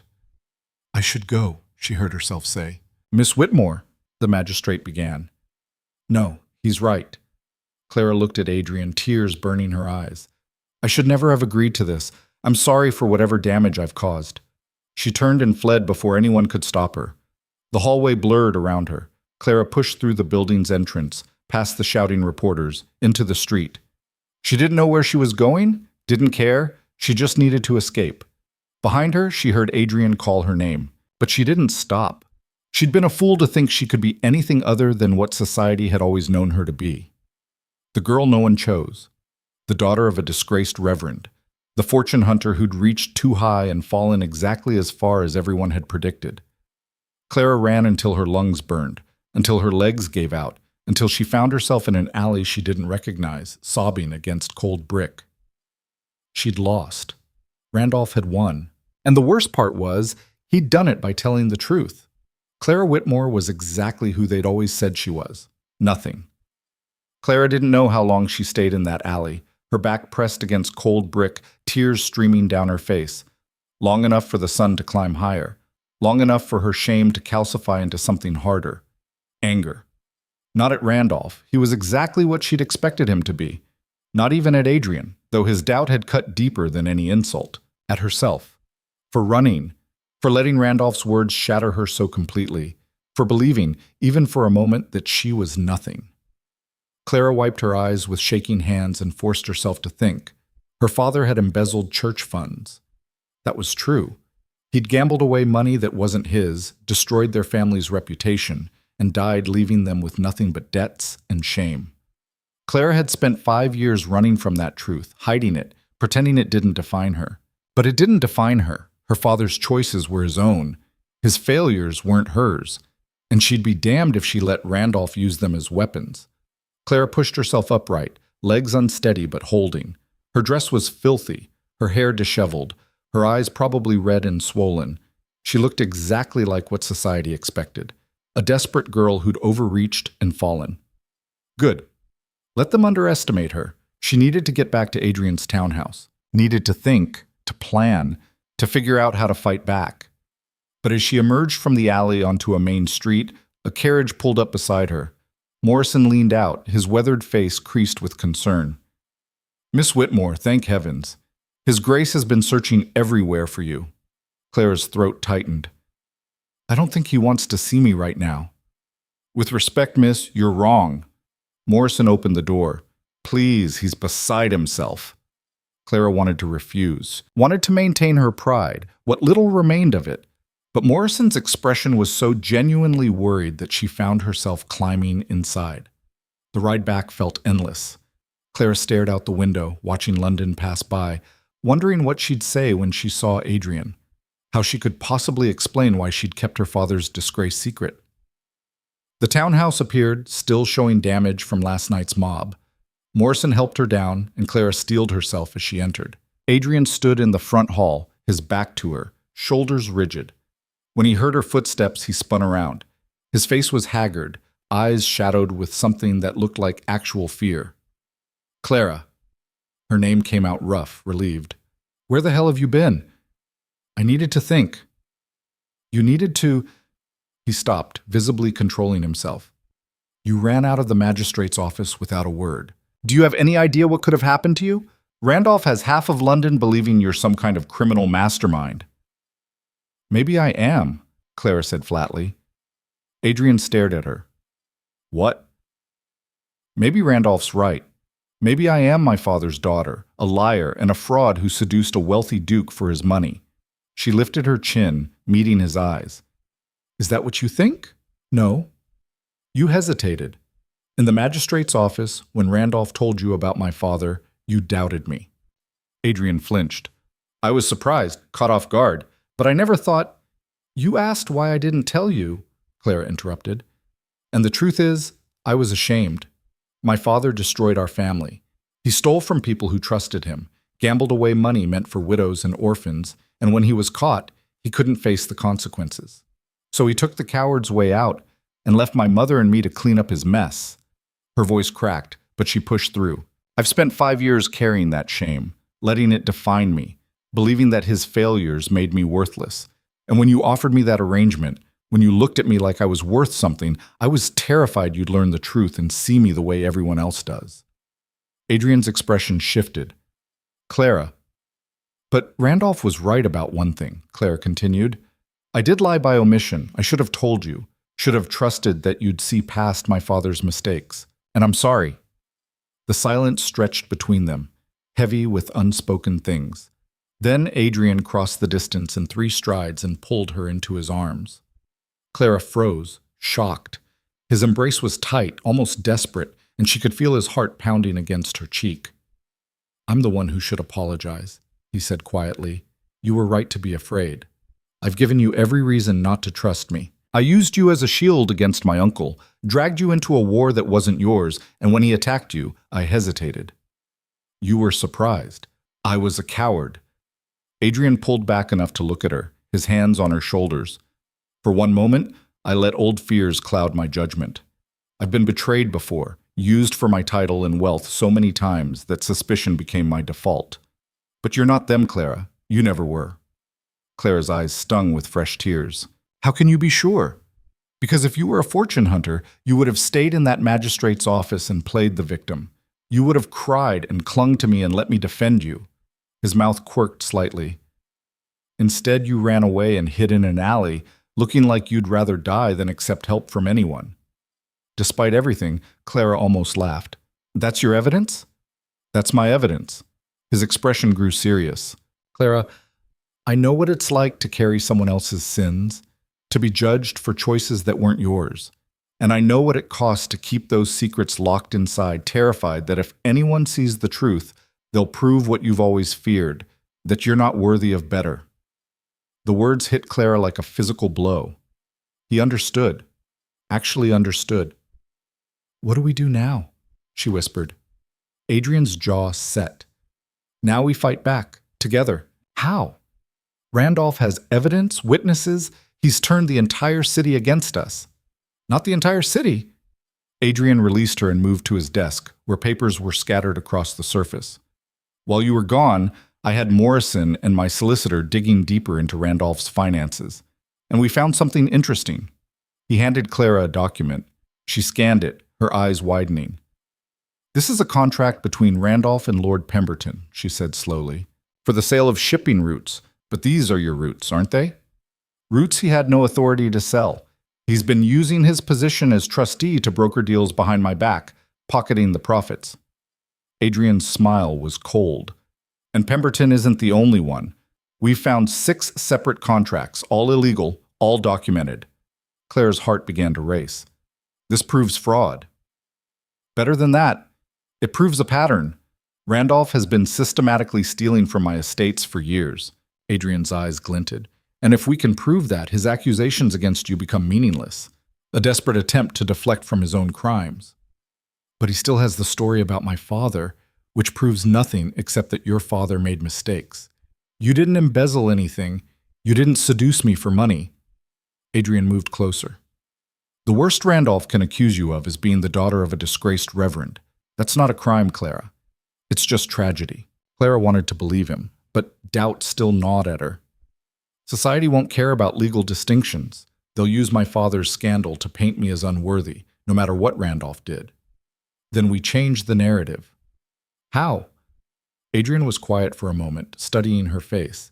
Then he said, by telling your story, the real one, before Randolph can twist it further. Clara's stomach dropped. You want me to, what? Publicly discuss my father's disgrace? I want you to control the story instead of letting it control you. Adrian's voice was firm but gentle. Write it down. Every detail. Your father's mistakes, your family's struggle, why you came to London. Make it human instead of scandalous. Then we release it to the newspapers before Randolph can. That's insane. It's strategic. Right now you're a mystery. Easy to demonize because no one knows the truth. But if you put your story out there in your own words, you take away Randolph's power to weaponize it. Clara's mind spun. The idea of laying bare her family's shame, of admitting publicly to everything she'd tried to hide, it terrified her. But Adrian was right. As long as her past remained a secret, Randolph could use it against her. The truth, as painful as it was, might actually set her free. All right, Clara said, her voice shaking but determined. I'll write it. Adrian's expression softened. You're braver than you know. I'm terrified. I know. He touched her cheek gently. But you're doing it anyway. That's the definition of courage. Over the next 3 hours, Clara sat at Adrian's desk and wrote.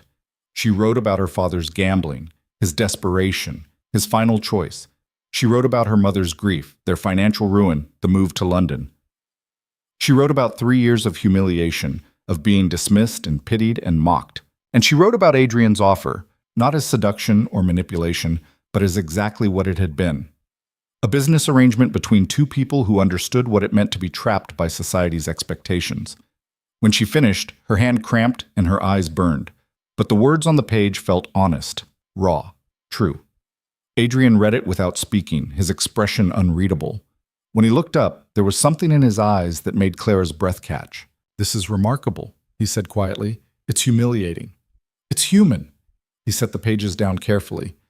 "Clara, this doesn't make you look weak. It makes you look like someone who survived impossible circumstances and kept fighting. Anyone who reads this and still judges you isn't worth your concern. Easy for you to say, you're a duke. I'm also the nephew of an embezzler and the son of a man who died under questionable circumstances, leaving me an orphan at 16. Adrian's voice was quiet. "We all carry scars, Clara. The question is whether we let them define us." Before Clara could respond, Morrison appeared at the door. "Your Grace, there's someone here to see you, a Mr. Thomas Garrett from the Times." Adrian's eyebrows rose. "The newspaper?" "He says it's urgent, Your Grace." Clara and Adrian exchanged glances. "Send him in," Adrian said. The man who entered was middle-aged, sharp-eyed, carrying a leather case. He bowed slightly to Adrian, then turned to Clara with open curiosity. "Your Grace, Miss Whitmore, thank you for seeing me." Garrett's voice was clipped, professional. "I apologize for the intrusion, but I believe we have information that might interest you both." "What kind of information?" Adrian asked warily. Garrett opened his case and produced a stack of papers.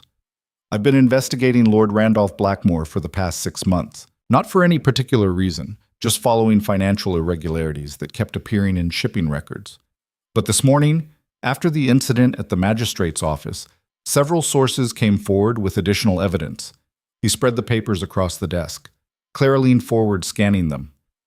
"These are witness statements," she said slowly, "from workers at the warehouse. They say they saw Randolph near the building the night of the fire." "Not just near it," Garrett corrected. "Inside it, shortly before the blaze started. 2 different watchmen are willing to swear they saw him entering through the loading doors at approximately 10:30 that evening." Adrian's expression went deadly still. "Why didn't they come forward immediately?" "Fear, Your Grace.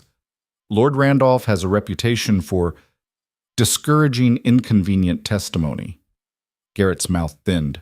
"But after this morning's theatrics at the magistrate's office, several workers decided they'd rather risk his anger than see an innocent woman destroyed to protect a criminal." Clara's heart hammered. "They're defending me?" "More than that, Miss Whitmore. They're volunteering to testify on your behalf."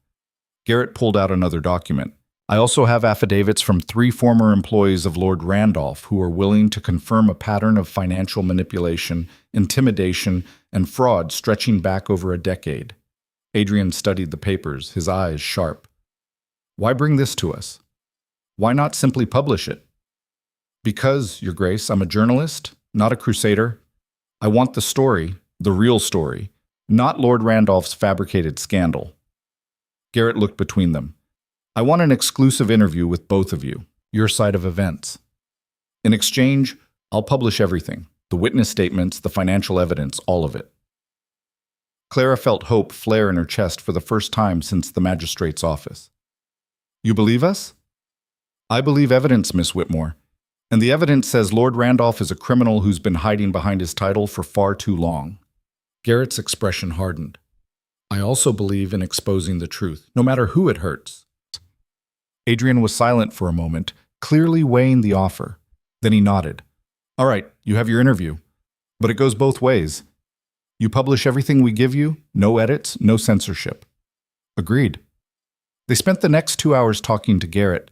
Clara showed him her written account, watching his eyes widen as he read. Adrian provided financial records, contracts, everything he'd compiled against Randolph. When it was done, Garrett looked between them with something approaching respect. "This is going to be the biggest scandal London's seen in years," he said. "You understand that?" "We're counting on it," Adrian replied. Garrett left with his story, promising publication within 2 days. Clara watched him go, feeling simultaneously terrified and exhilarated. "What happens now?" she asked. "Now we wait," Adrian said, "and prepare for the storm." But the storm came sooner than expected. That evening, as Clara and Adrian reviewed their evidence one final time, Morrison burst into the study, his face pale. "Your Grace, Lord Randolph is outside with constables. He's demanding entry. He says—" Morrison swallowed hard. "He says he has a warrant for Miss Whitmore's arrest." Clara's blood turned to ice. "What?" Adrian's expression went murderous. On what grounds? Conspiracy to commit fraud, Your Grace. He's claiming Miss Whitmore helped you fabricate evidence against him. That's absurd. I know, Your Grace, but he has a warrant signed by Magistrate Holbrook. Adrian's jaw clenched. Holbrook was notoriously corrupt, known for signing warrants for anyone who paid him enough. Don't let them in, Adrian ordered. Not without my solicitor present. But it was too late. Heavy boots sounded in the hallway, and Randolph appeared, flanked by 3 constables, his smile triumphant. Good evening, Adrian. Miss Whitmore. His eyes glittered with malice. I'm afraid Miss Whitmore needs to come with us. Like hell she does, Adrian snarled. Now, this is all perfectly legal. Randolph produced the warrant with a flourish. Magistrate Holbrook found sufficient evidence to charge Miss Whitmore with conspiracy. She'll have a fair trial, of course, but until then, she'll be held in custody. Clara felt the room tilt. Prison. He was going to throw her in prison. You bastard, Adrian breathed. You know she's innocent. Do I? Because it seems to me that a young woman with a disgraced father and desperate circumstances might do anything to secure her future, including helping her wealthy lover fabricate evidence against his inconvenient uncle. That's a lie. Then she can prove it in court. Randolph nodded to the constables. Take her. They moved toward Clara. She backed away instinctively, her heart pounding. Adrian stepped between them. Touch her and I'll have your jobs. Your Grace, we're just following orders. I don't care, she's not going anywhere. Adrian, don't. Clara's voice shook. If you interfere, he'll arrest you too. I don't care. I do. Clara moved around him before he could stop her, facing the constables directly. I'll go with you, but I want it noted that I'm cooperating voluntarily and under protest. One of the constables looked uncomfortable. Miss, you don't have to. Yes, I do. Clara lifted her chin, channeling every ounce of courage she possessed. Because I'm innocent and I have nothing to hide. She looked back at Adrian. His face was white with fury and something that looked like fear. Trust me, Clara said softly. Please. For a long moment, he simply stared at her. Then, reluctantly, he nodded. The constables led Clara toward the door. Randolph's smile was vicious. Enjoy your accommodations, Miss Whitmore, he said. I hear the women's prison is particularly unpleasant. Clara didn't respond. She kept her head high as they led her out into the night, into a carriage that would take her to holding cells beneath the courthouse. But as the carriage pulled away, she caught a glimpse of Adrian standing in the doorway, his expression promising murder. And Clara realized something. Randolph had just made a fatal mistake. He'd underestimated her, thought that arresting her would break Adrian's resolve, would make him back down to save her. Instead, he'd given them exactly what they needed. A victim. A martyr. An absolute proof of how far Randolph would go to silence them. By tomorrow, Garrett's story would publish. And the day after that, when Clara stood trial, the entire city would be watching. Randolph wanted a spectacle. Clara would give him one he'd never forget. The holding cell was exactly as miserable as Clara had imagined. Cold stone walls, a thin cot, iron bars that made her feel like a caged animal. Other women occupied nearby cells, some sleeping, some weeping, all of them trapped. Clara sat on the cot and forced herself to breathe, to think. She'd been arrested on fabricated charges. Randolph had corrupted a magistrate, manipulated the legal system, all to silence her before Garrett's article could publish. But he'd miscalculated. Because Adrian now had irrefutable proof that Randolph was willing to break the law to protect himself.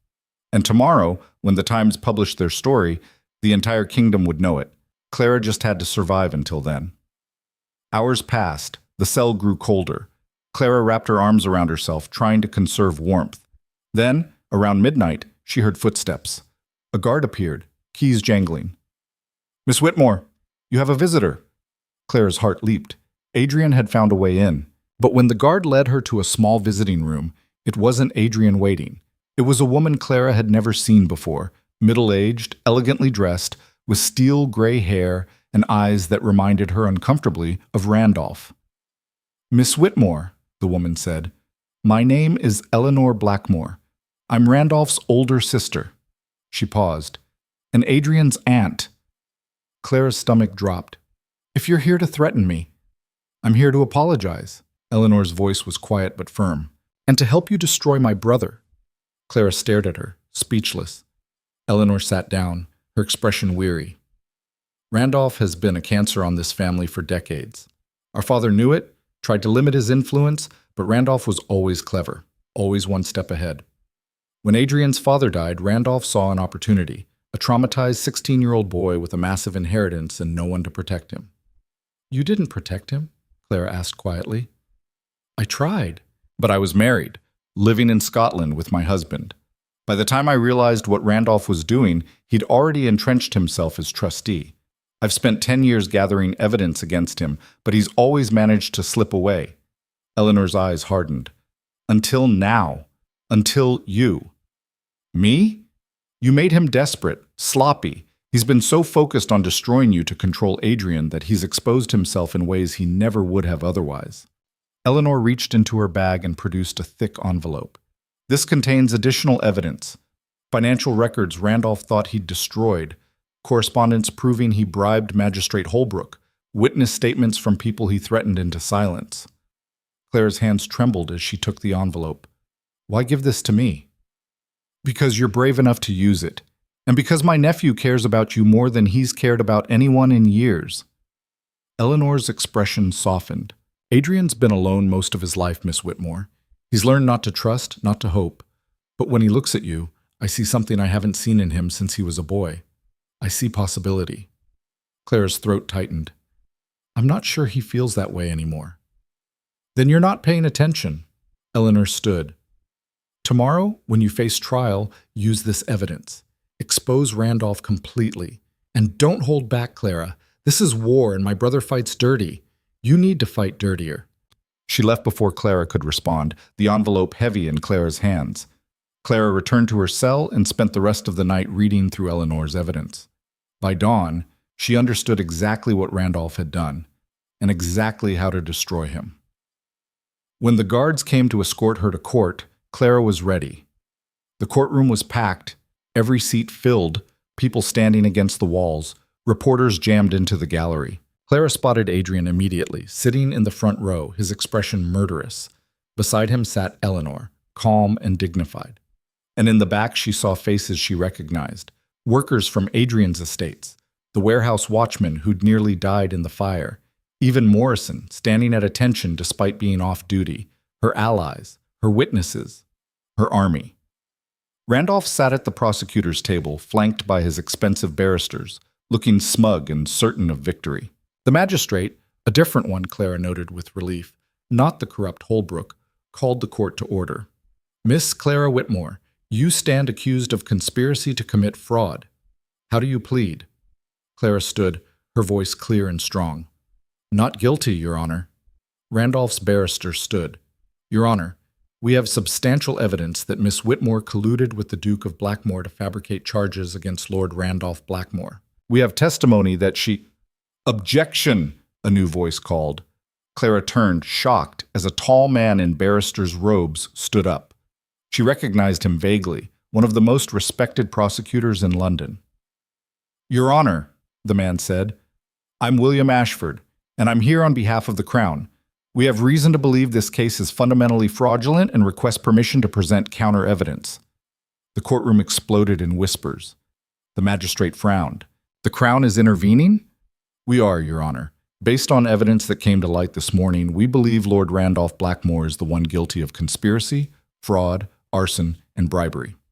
Ashford produced a newspaper, that morning's Times. Clara's heart soared. Garrett had published. The magistrate took the paper, his expression growing darker as he read. When he looked up, his eyes fixed on Randolph with something approaching disgust. Lord Randolph, these are serious allegations. Randolph had gone pale. Your Honor, that article is nothing but slander. Is it? The magistrate gestured to Ashford. Present your evidence. What followed was the most satisfying hour of Clara's life. Ashford laid out everything, the financial records, the witness statements, Eleanor's evidence, Garrett's investigation, every piece of Randolph's corruption, exposed in excruciating detail. The courtroom listened in stunned silence as the case against Randolph built, brick by brick, until it was undeniable. When Ashford finished, the magistrate looked at Randolph with cold fury. Lord Randolph Blackmore, based on the evidence presented, I am issuing a warrant for your arrest on charges of fraud, embezzlement, arson, attempted murder, and corruption of public officials. He nodded to the constables. Take him into custody. The courtroom erupted. Randolph lunged to his feet, his face purple with rage. This is absurd. I'm a lord. You can't. I just did. The magistrate's voice was ice. And Lord Randolph, your title won't protect you from justice. The constables moved in. Randolph fought, screaming threats and accusations, but they dragged him toward the doors. As he passed Clara, he spat at her feet. You think you've won? This isn't over, you little... Adrian was on him in an instant, his fists connecting with Randolph's jaw with a crack that echoed through the courtroom. Randolph went down hard. Touch her again, Adrian said quietly, and title or not, I will end you. The constables hauled Randolph away, still screaming threats. The magistrate banged his gavel. Order! Order in this court! When the chaos settled, he looked at Clara. Miss Whitmore, all charges against you are dismissed with prejudice. I apologize for the ordeal you've endured. Clara could barely speak. Thank you, Your Honor. Thank you, Miss Whitmore. Your courage in coming forward has exposed corruption that's festered for too long. He stood. Court is adjourned. The moment he left, the courtroom exploded again. Reporters shouting questions, spectators arguing, chaos everywhere. But Clara only saw Adrian pushing through the crowd toward her. When he reached her, he pulled her into his arms without hesitation, without caring who saw. You're safe, he breathed against her hair. Thank God you're safe. Clara held on to him, shaking with relief and delayed terror. When they arrested me, I know, I'm sorry. I should have protected you better. You gave me the tools to protect myself. Clara pulled back to look at him. That's better than protection, Adrian. That's partnership. Something blazed in his eyes. You're remarkable, you know that? You keep saying that. Because it keeps being true. Around them, people were staring, society matrons, reporters, workers from Adrian's estates. Clara could feel their judgment, their curiosity, their shock. For the first time in her life, she didn't care. Eleanor appeared beside them, smiling. Well done, both of you. Randolph won't wriggle out of this one. Thank you, Clara said, for the evidence, for helping us. Thank you for being brave enough to use it. Eleanor squeezed her shoulder. Now, I suggest you both leave before these vultures tear you apart with questions. She was right. The reporters were closing in, shouting over each other. Adrian kept Clara close as they pushed through the crowd to his waiting carriage. The moment the door closed behind them, Clara felt the last of her adrenaline drain away, leaving her shaking. It's over, she whispered. It's actually over. Not quite, Adrian said. There will still be a trial, testimony, months of legal proceedings. But the worst is over. Randolph's finished. Clara leaned against him, suddenly exhausted beyond measure. Adrian's arm came around her shoulders, solid and warm. What happens now? She asked. Now we rebuild. My estates, my business, my life. He paused. If you'll help me. Clara looked up at him. Our arrangement was for 3 months. Forget the arrangement. Adrian's voice was intense. Clara, I'm not asking you to play a part anymore. I'm asking you to stay, really stay. Not as part of some bargain, but because He stopped, seeming to struggle with the words. Because you what? Clara prompted, her heart racing. Because I don't want to do this without you, he said quietly. Any of it. The estates, the business, my life. It's all meaningless without you in it. Clara's breath caught. Adrian, I know it's too soon. I know we started this wrong, built it on a lie. But somewhere along the way, it stopped being a lie for me. And I need to know... His eyes searched hers. Is there any chance it stopped being a lie for you too? Clara thought of the past weeks, of dancing in the ballroom, of facing down mobs and magistrates, of fighting side by side, of the way Adrian looked at her like she mattered, like she was enough. It was never a lie, she said softly. Not for me. Not from the moment you asked me to dance. The smile that crossed Adrian's face was brilliant and genuine and more beautiful than anything Clara had ever seen. Then stay, he said. Please. Not as part of an arrangement, as my partner, my equal, my... Clara kissed him before he could finish, pouring everything she felt into it, relief and joy and hope, and something deeper that she wasn't ready to name yet. When they broke apart, Adrian's eyes were dark with emotion. "I'll take that as a yes," he murmured. "It's a yes," Clara confirmed. The carriage rolled through London's streets, carrying them away from the courthouse, from Randolph's downfall, from everything that had brought them together, and towards something new, something real, something they would build together, brick by brick, as equals. The carriage arrived at Adrian's townhouse just as the sun began its descent, painting the sky in shades of amber and rose. Clara stepped down, still shaking from everything that had happened. The trial, Randolph's arrest, Adrian's confession in the carriage, the kiss that had changed everything. Morrison met them at the door, his weathered face breaking into a rare smile. "Your Grace, Miss Whitmore, I took the liberty of having cook prepare a proper meal. I imagine you're both famished." Clara realized she hadn't eaten since yesterday. Her stomach chose that moment to growl audibly. Adrian's mouth quirked. "Thank you, Morrison. We'll dine in an hour. First, I need to speak with my solicitor about the formal proceedings against Randolph. Already waiting in your study, Your Grace, along with—" Morrison hesitated. "Your mother, Miss Whitmore." Clara's heart stopped. "My mother is here?" "Arrived about an hour ago. She's been waiting in the drawing room, quite insistent about seeing you immediately." Clara's stomach twisted with anxiety. Margaret Whitmore had to have seen the newspapers by now. Read about Clara's arrest, the trial, everything. She could only imagine her mother's mortification. Adrian touched her elbow gently. "Do you want me to come with you?" Clara was tempted, but this conversation needed to happen alone. "No, I should face her myself." She managed a weak smile. "After everything else today, how bad can it be?" Famous last words. The drawing room doors opened to reveal Margaret Whitmore pacing like a caged animal, her face pale and drawn. The moment she saw Clara, she rushed forward. "Clara, thank heavens you're safe!" She pulled Clara into a crushing embrace. "When I read about your arrest, I thought I would die. I came as soon as I could, but they wouldn't let me see you, and then the trial happened so fast. Mother, I'm fine. Everything's fine now." Margaret pulled back, her eyes searching Clara's face. Then unexpectedly, she slapped her. The crack echoed through the room. Clara's cheek stung, shock rendering her speechless. "How dare you?" Margaret said, her voice shaking. "How dare you put yourself in such danger without telling me? Do you have any idea what I've been through? Reading about my daughter arrested, imprisoned, facing trial? I thought I'd lost you." Clara touched her burning cheek, guilt flooding through her. She'd been so focused on the fight, on proving herself, that she hadn't considered how terrifying this must have been for her mother. "I'm sorry," Clara said quietly. "I should have told you what was happening, but I didn't want to worry you, and everything happened so fast." "You didn't want to worry me?" Margaret's laugh was bitter. "Clara, I've been worried about you every day since your father died. Worried you'd end up destitute, alone, broken by the same society that destroyed him. And then you disappear into this arrangement with the Duke, and I hoped, maybe you'd finally found safety." "It started as an arrangement," Clara admitted, "but it became something more." Margaret's expression shifted.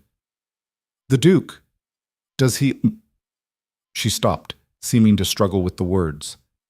"Does he care for you? Truly?" "Yes, and I care for him." "But the scandal, Clara. The newspapers are saying terrible things. They're calling you everything from a fortune hunter to a revolutionary. Some are praising your courage, others claiming you've destroyed proper society. Your reputation is exactly what I make it," Clara interrupted gently. "Mother, I spent 3 years trying to earn the approval of people who would never give it. I was invisible, worthless in their eyes. But I'm not invisible anymore. I'm not worthless. And I refuse to apologize for that." Margaret stared at her daughter as if seeing her for the first time. "You've changed." "I had to. The old Clara, the one who made herself small and quiet and apologetic, she wasn't surviving. She was slowly dying." Clara took her mother's hands. "I'm sorry if this isn't the future you imagined for me. But it's the one I'm choosing." For a long moment, Margaret was silent. Then, slowly, she smiled, genuinely smiled, for what felt like the first time in years. "Your father would be proud of you," she said quietly. Not the man he became at the end, but the man he was before the gambling, before the desperation. He always said you had more strength than anyone gave you credit for. I think you'd be glad to know he was right. Clara's eyes stung. She'd spent so long being angry at her father, ashamed of him, that she'd forgotten the good parts. The man who'd read her stories, who'd encouraged her sharp mind, who'd believed she could be more than what society expected. Thank you, Clara whispered. Margaret cupped her daughter's face. Be happy, Clara. Whatever that looks like, wherever it takes you, just be happy. That's all I've ever really wanted for you. They held each other for a long moment, healing something that had been broken between them for years. When Margaret finally left, promising to return tomorrow to hear everything properly, Clara found Adrian in his study, surrounded by papers and looking exhausted. How did it go with your mother? He asked. She slapped me. Then we cried together. Then she gave me her blessing. Clara smiled. I'd call it a success. Adrian's laugh was surprised and genuine. Only you would describe that as a success. Clara crossed to him, looking at the documents spread across his desk. What's all this?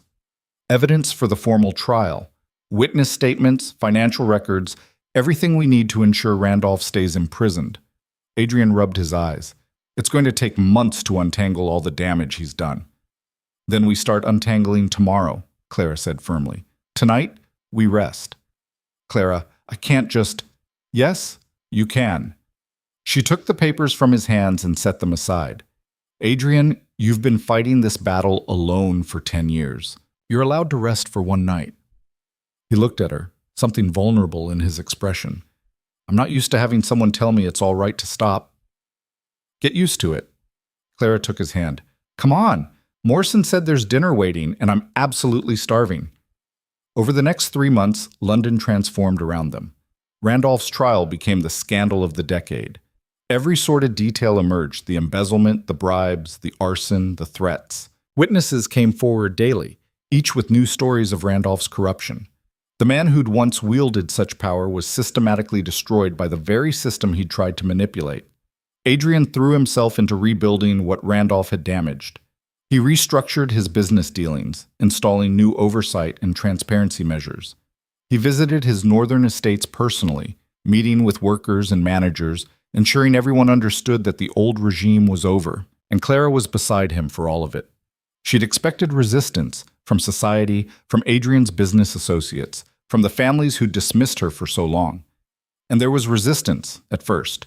Whispers behind fans, cold shoulders at social gatherings, articles in less reputable newspapers questioning her motives and character. But something had shifted.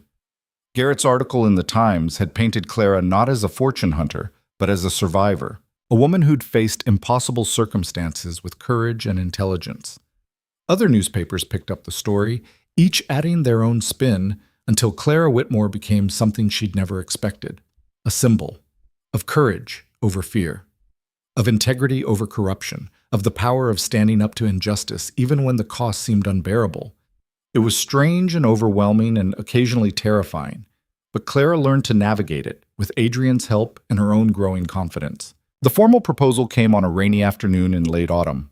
They were in Adrian's study, their study now, really, as Clara had claimed half the desk for her own correspondence and work. She was reviewing contracts for a new workers' housing project Adrian was funding when he suddenly set down his pen. Clara. Something in his voice made her look up. Adrian was standing, his expression serious, but his eyes warm. I need to ask you something. Clara's heart began to race. All right. When we started this arrangement, I told you it would be temporary, 3 months, maybe 4, a performance to achieve specific goals. He came around the desk to stand in front of her. But somewhere in those 3 months, it stopped being a performance for me, stopped being temporary. Adrian, let me finish.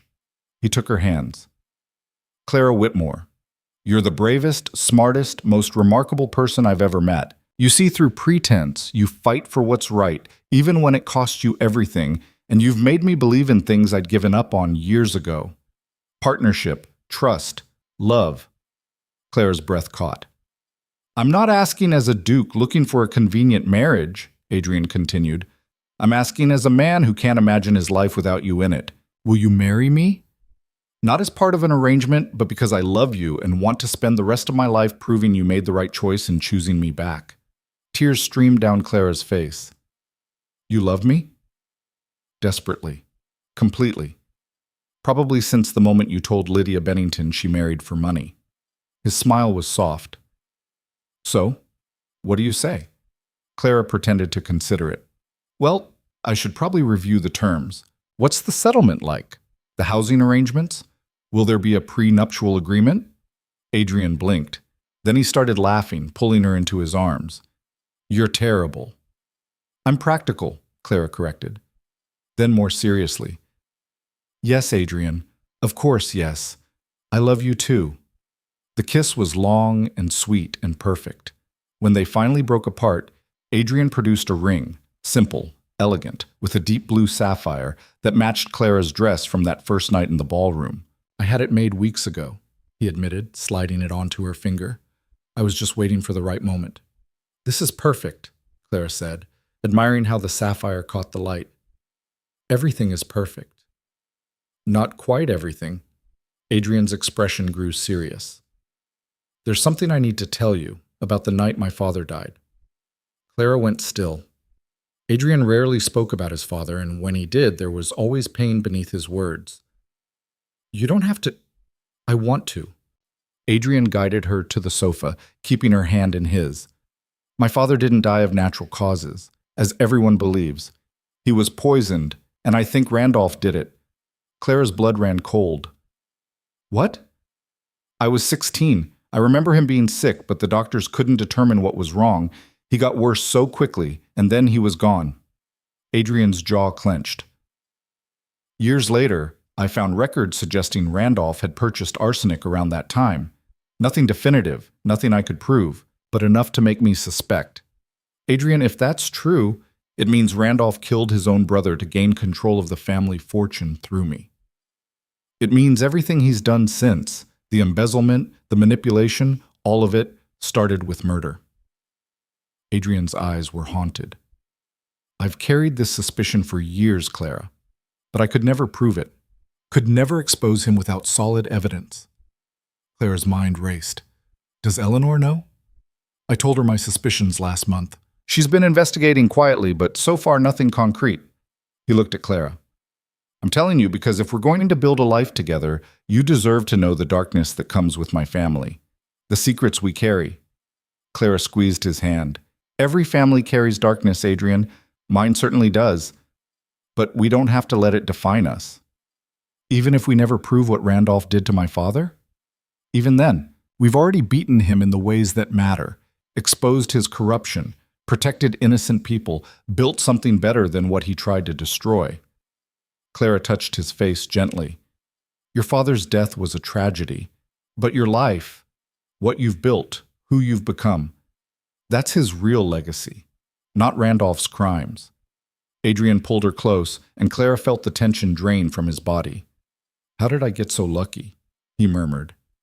You asked the right girl to dance. His laugh rumbled through his chest. Best decision I ever made. They sat together as rain pattered against the windows, planning a future neither had imagined 6 months ago.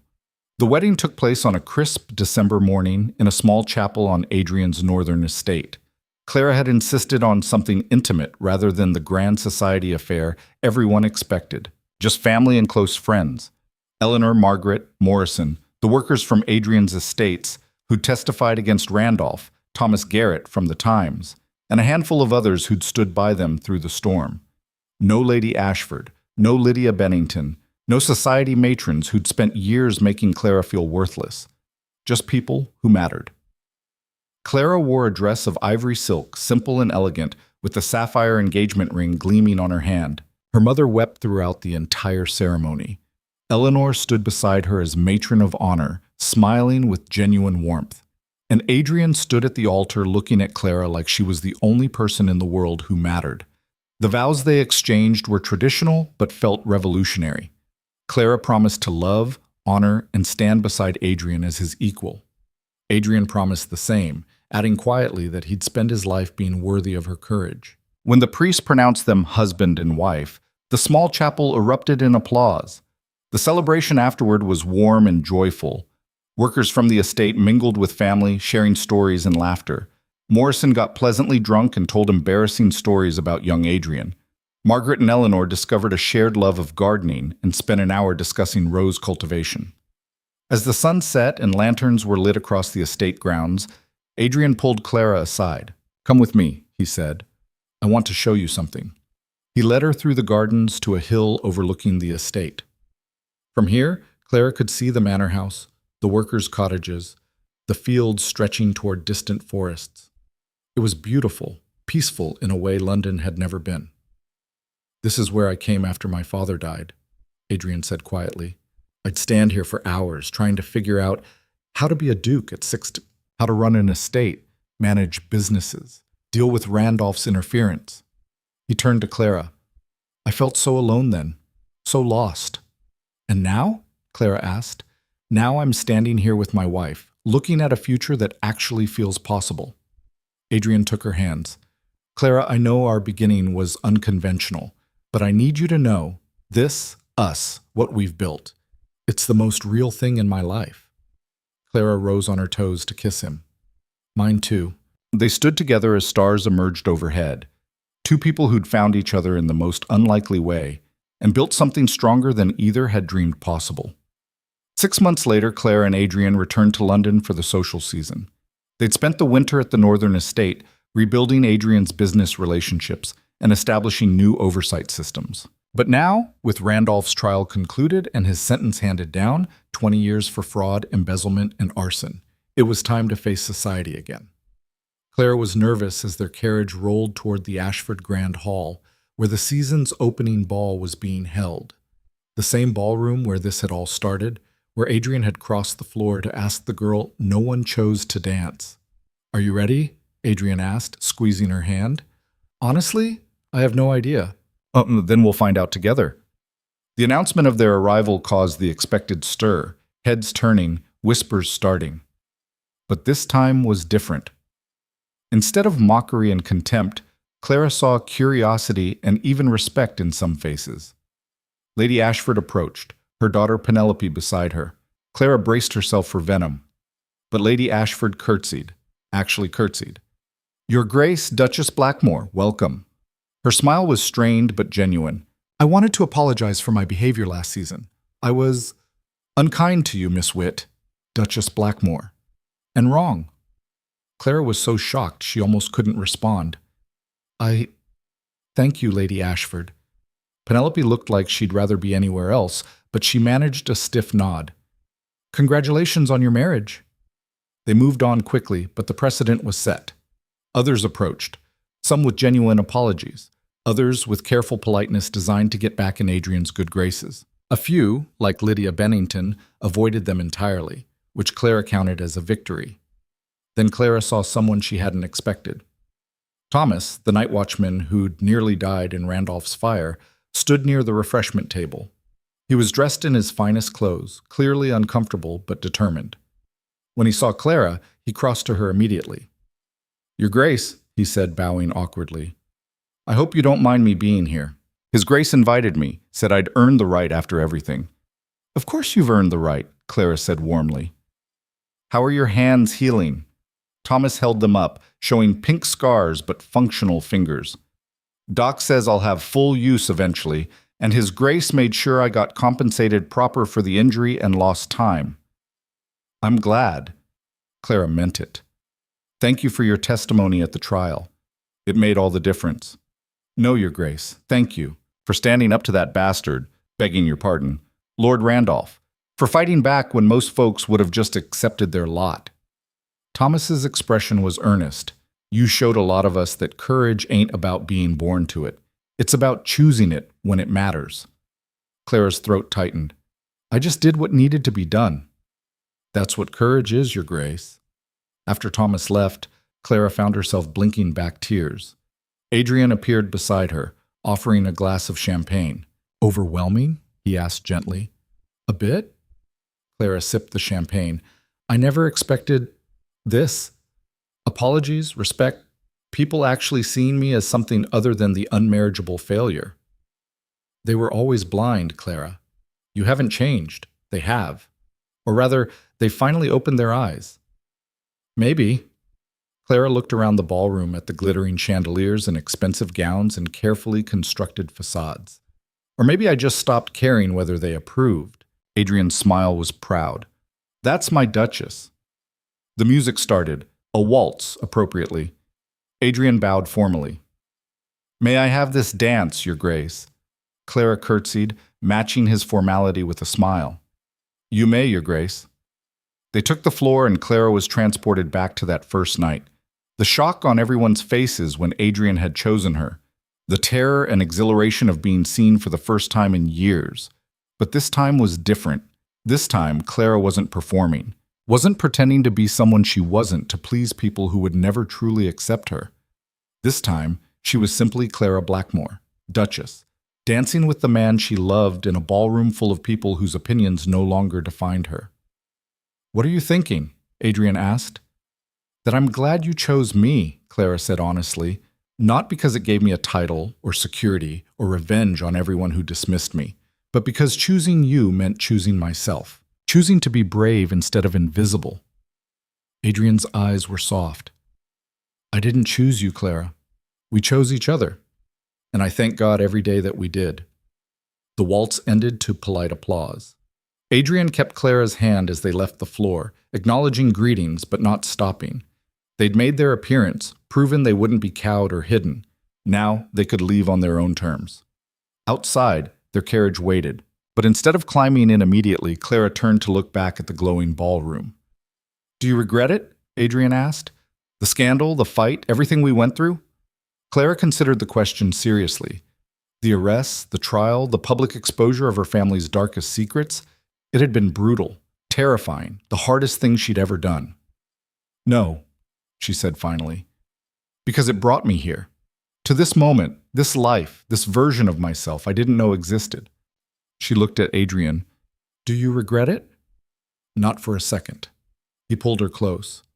Though I might have chosen a less dramatic path if I'd known what we'd face. Clara laughed. Where's the fun in that? They climbed into the carriage, and as it rolled away from the ballroom, Clara felt a chapter closing. The girl no one chose was gone, replaced by a woman who'd chosen her own path and refused to apologize for it. 3 years later, Clara stood in the garden of their northern estate, watching workers break ground on a new building. The Clara Blackmore Institute, the sign would read. A school for girls from families without means, designed to give them education, skills, and opportunities society would otherwise deny them. It was Clara's project, funded by Adrian's fortune but driven by her vision. A place where girls like she'd been, overlooked, dismissed, written off, could learn they were capable of more than anyone expected. The foundation looks solid, Adrian said, coming up beside her. Morrison says they'll have the frame up by winter. Good. Clara leaned into him, watching the workers move efficiently across the site. I want the first class enrolled by next spring. Ambitious. I learned from the best. Adrian kissed the top of her head. How's the other project coming? Clara's hand moved instinctively to her stomach, where a small life was just beginning to grow. Too early to tell, but the midwife seems optimistic. They'd been trying for a year with no success. Clara had begun to worry something was wrong, that perhaps she couldn't give Adrian the heir everyone expected. But last month she'd finally felt the telltale signs. We should tell Eleanor, Adrian said. She's been asking constantly. Let's wait a bit longer, just to be sure. Clara turned to face him. Are you nervous? Terrified, Adrian admitted. I have no idea how to be a father. My own died when I was young, and Randolph certainly wasn't a role model. We'll figure it out together, Clara said firmly. Just like everything else.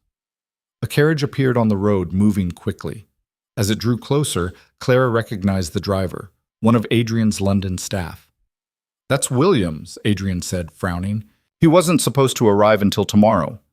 The carriage stopped, and Williams descended quickly, his face urgent. Your Grace, forgive the intrusion, but this couldn't wait. He produced a sealed envelope. From Eleanor.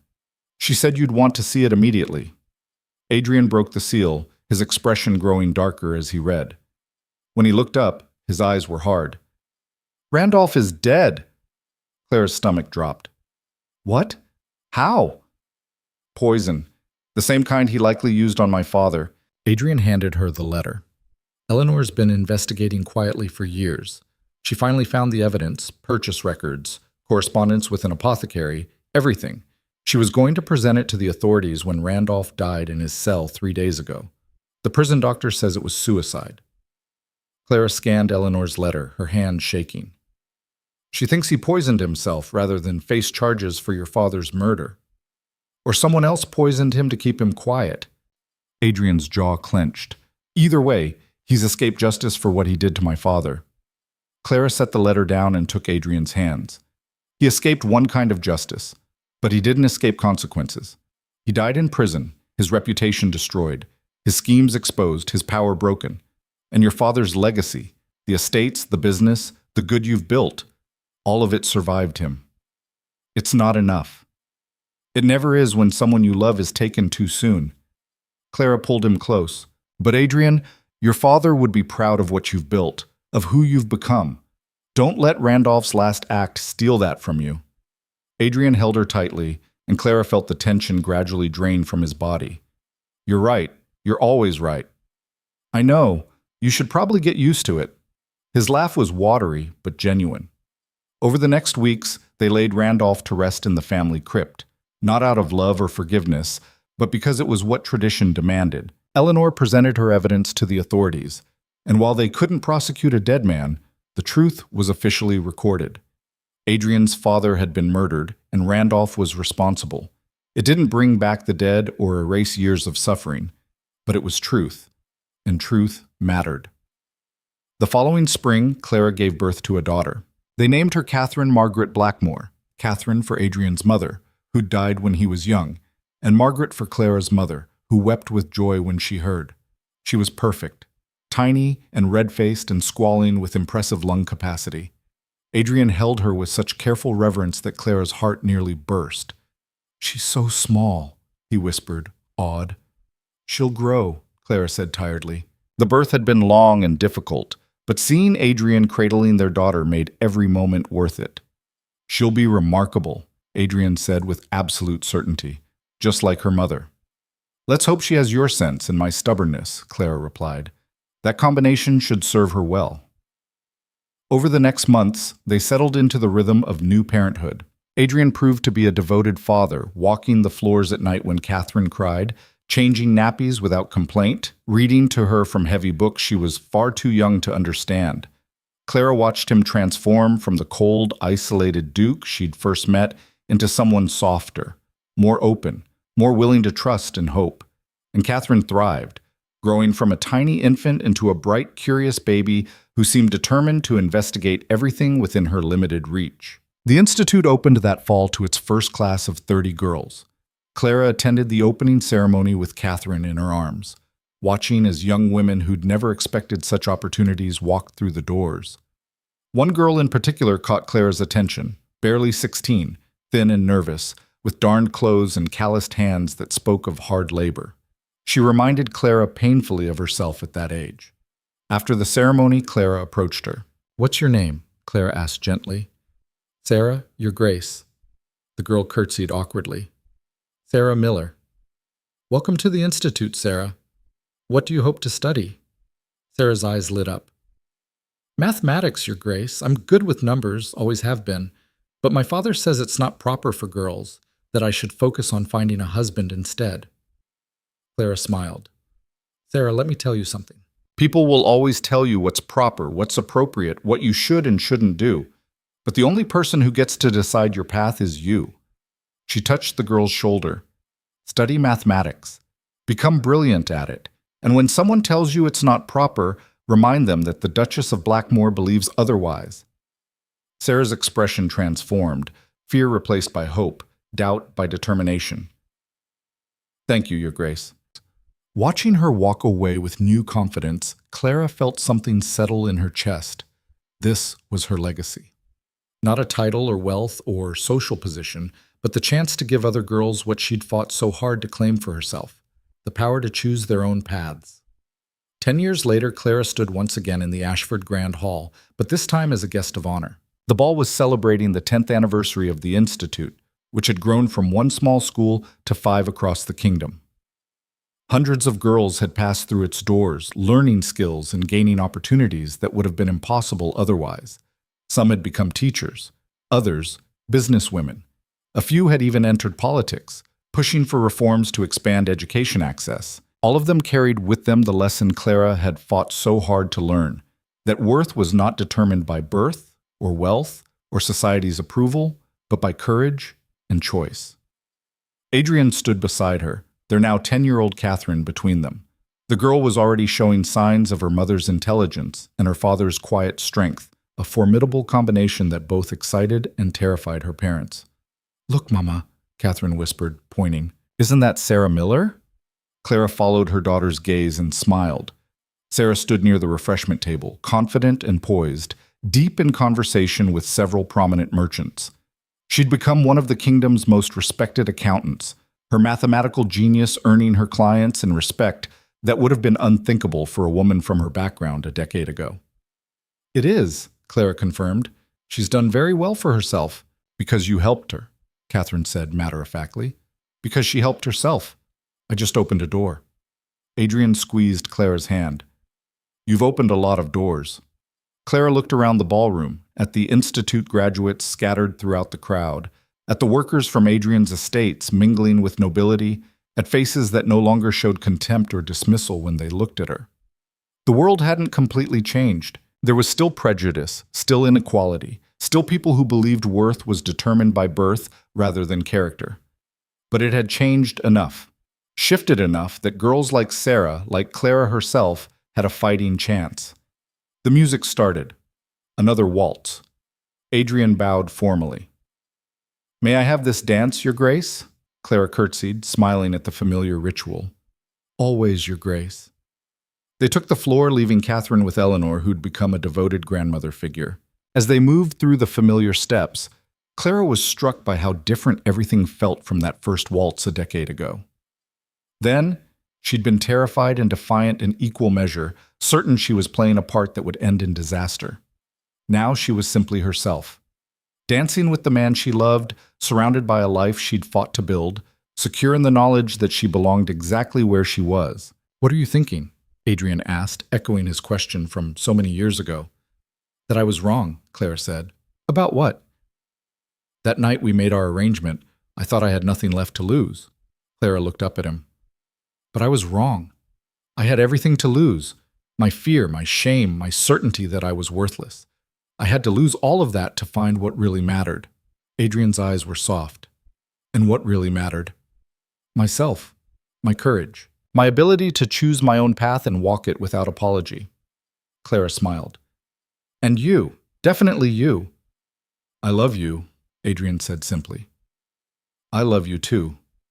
The waltz ended, but they stayed on the floor, holding each other as the next dance began. Around them, life continued, music playing, people laughing, the world turning. But in that moment, Clara Blackmore, the girl no one chose who became the woman who chose herself, felt something she'd never truly felt before. Peace. Not the absence of struggle or challenge, but the deep certainty that whatever came next, she could face it. That she was enough, exactly as she was. That her worth wasn't determined by titles or wealth or society's fickle approval, but by the choices she made and the courage she showed in making them. Years later, when Clara was old and gray, sitting in the garden of the estate she'd transformed from fortress to home, her granddaughter would ask her about that night, the night everything changed, and Clara would smile, remembering.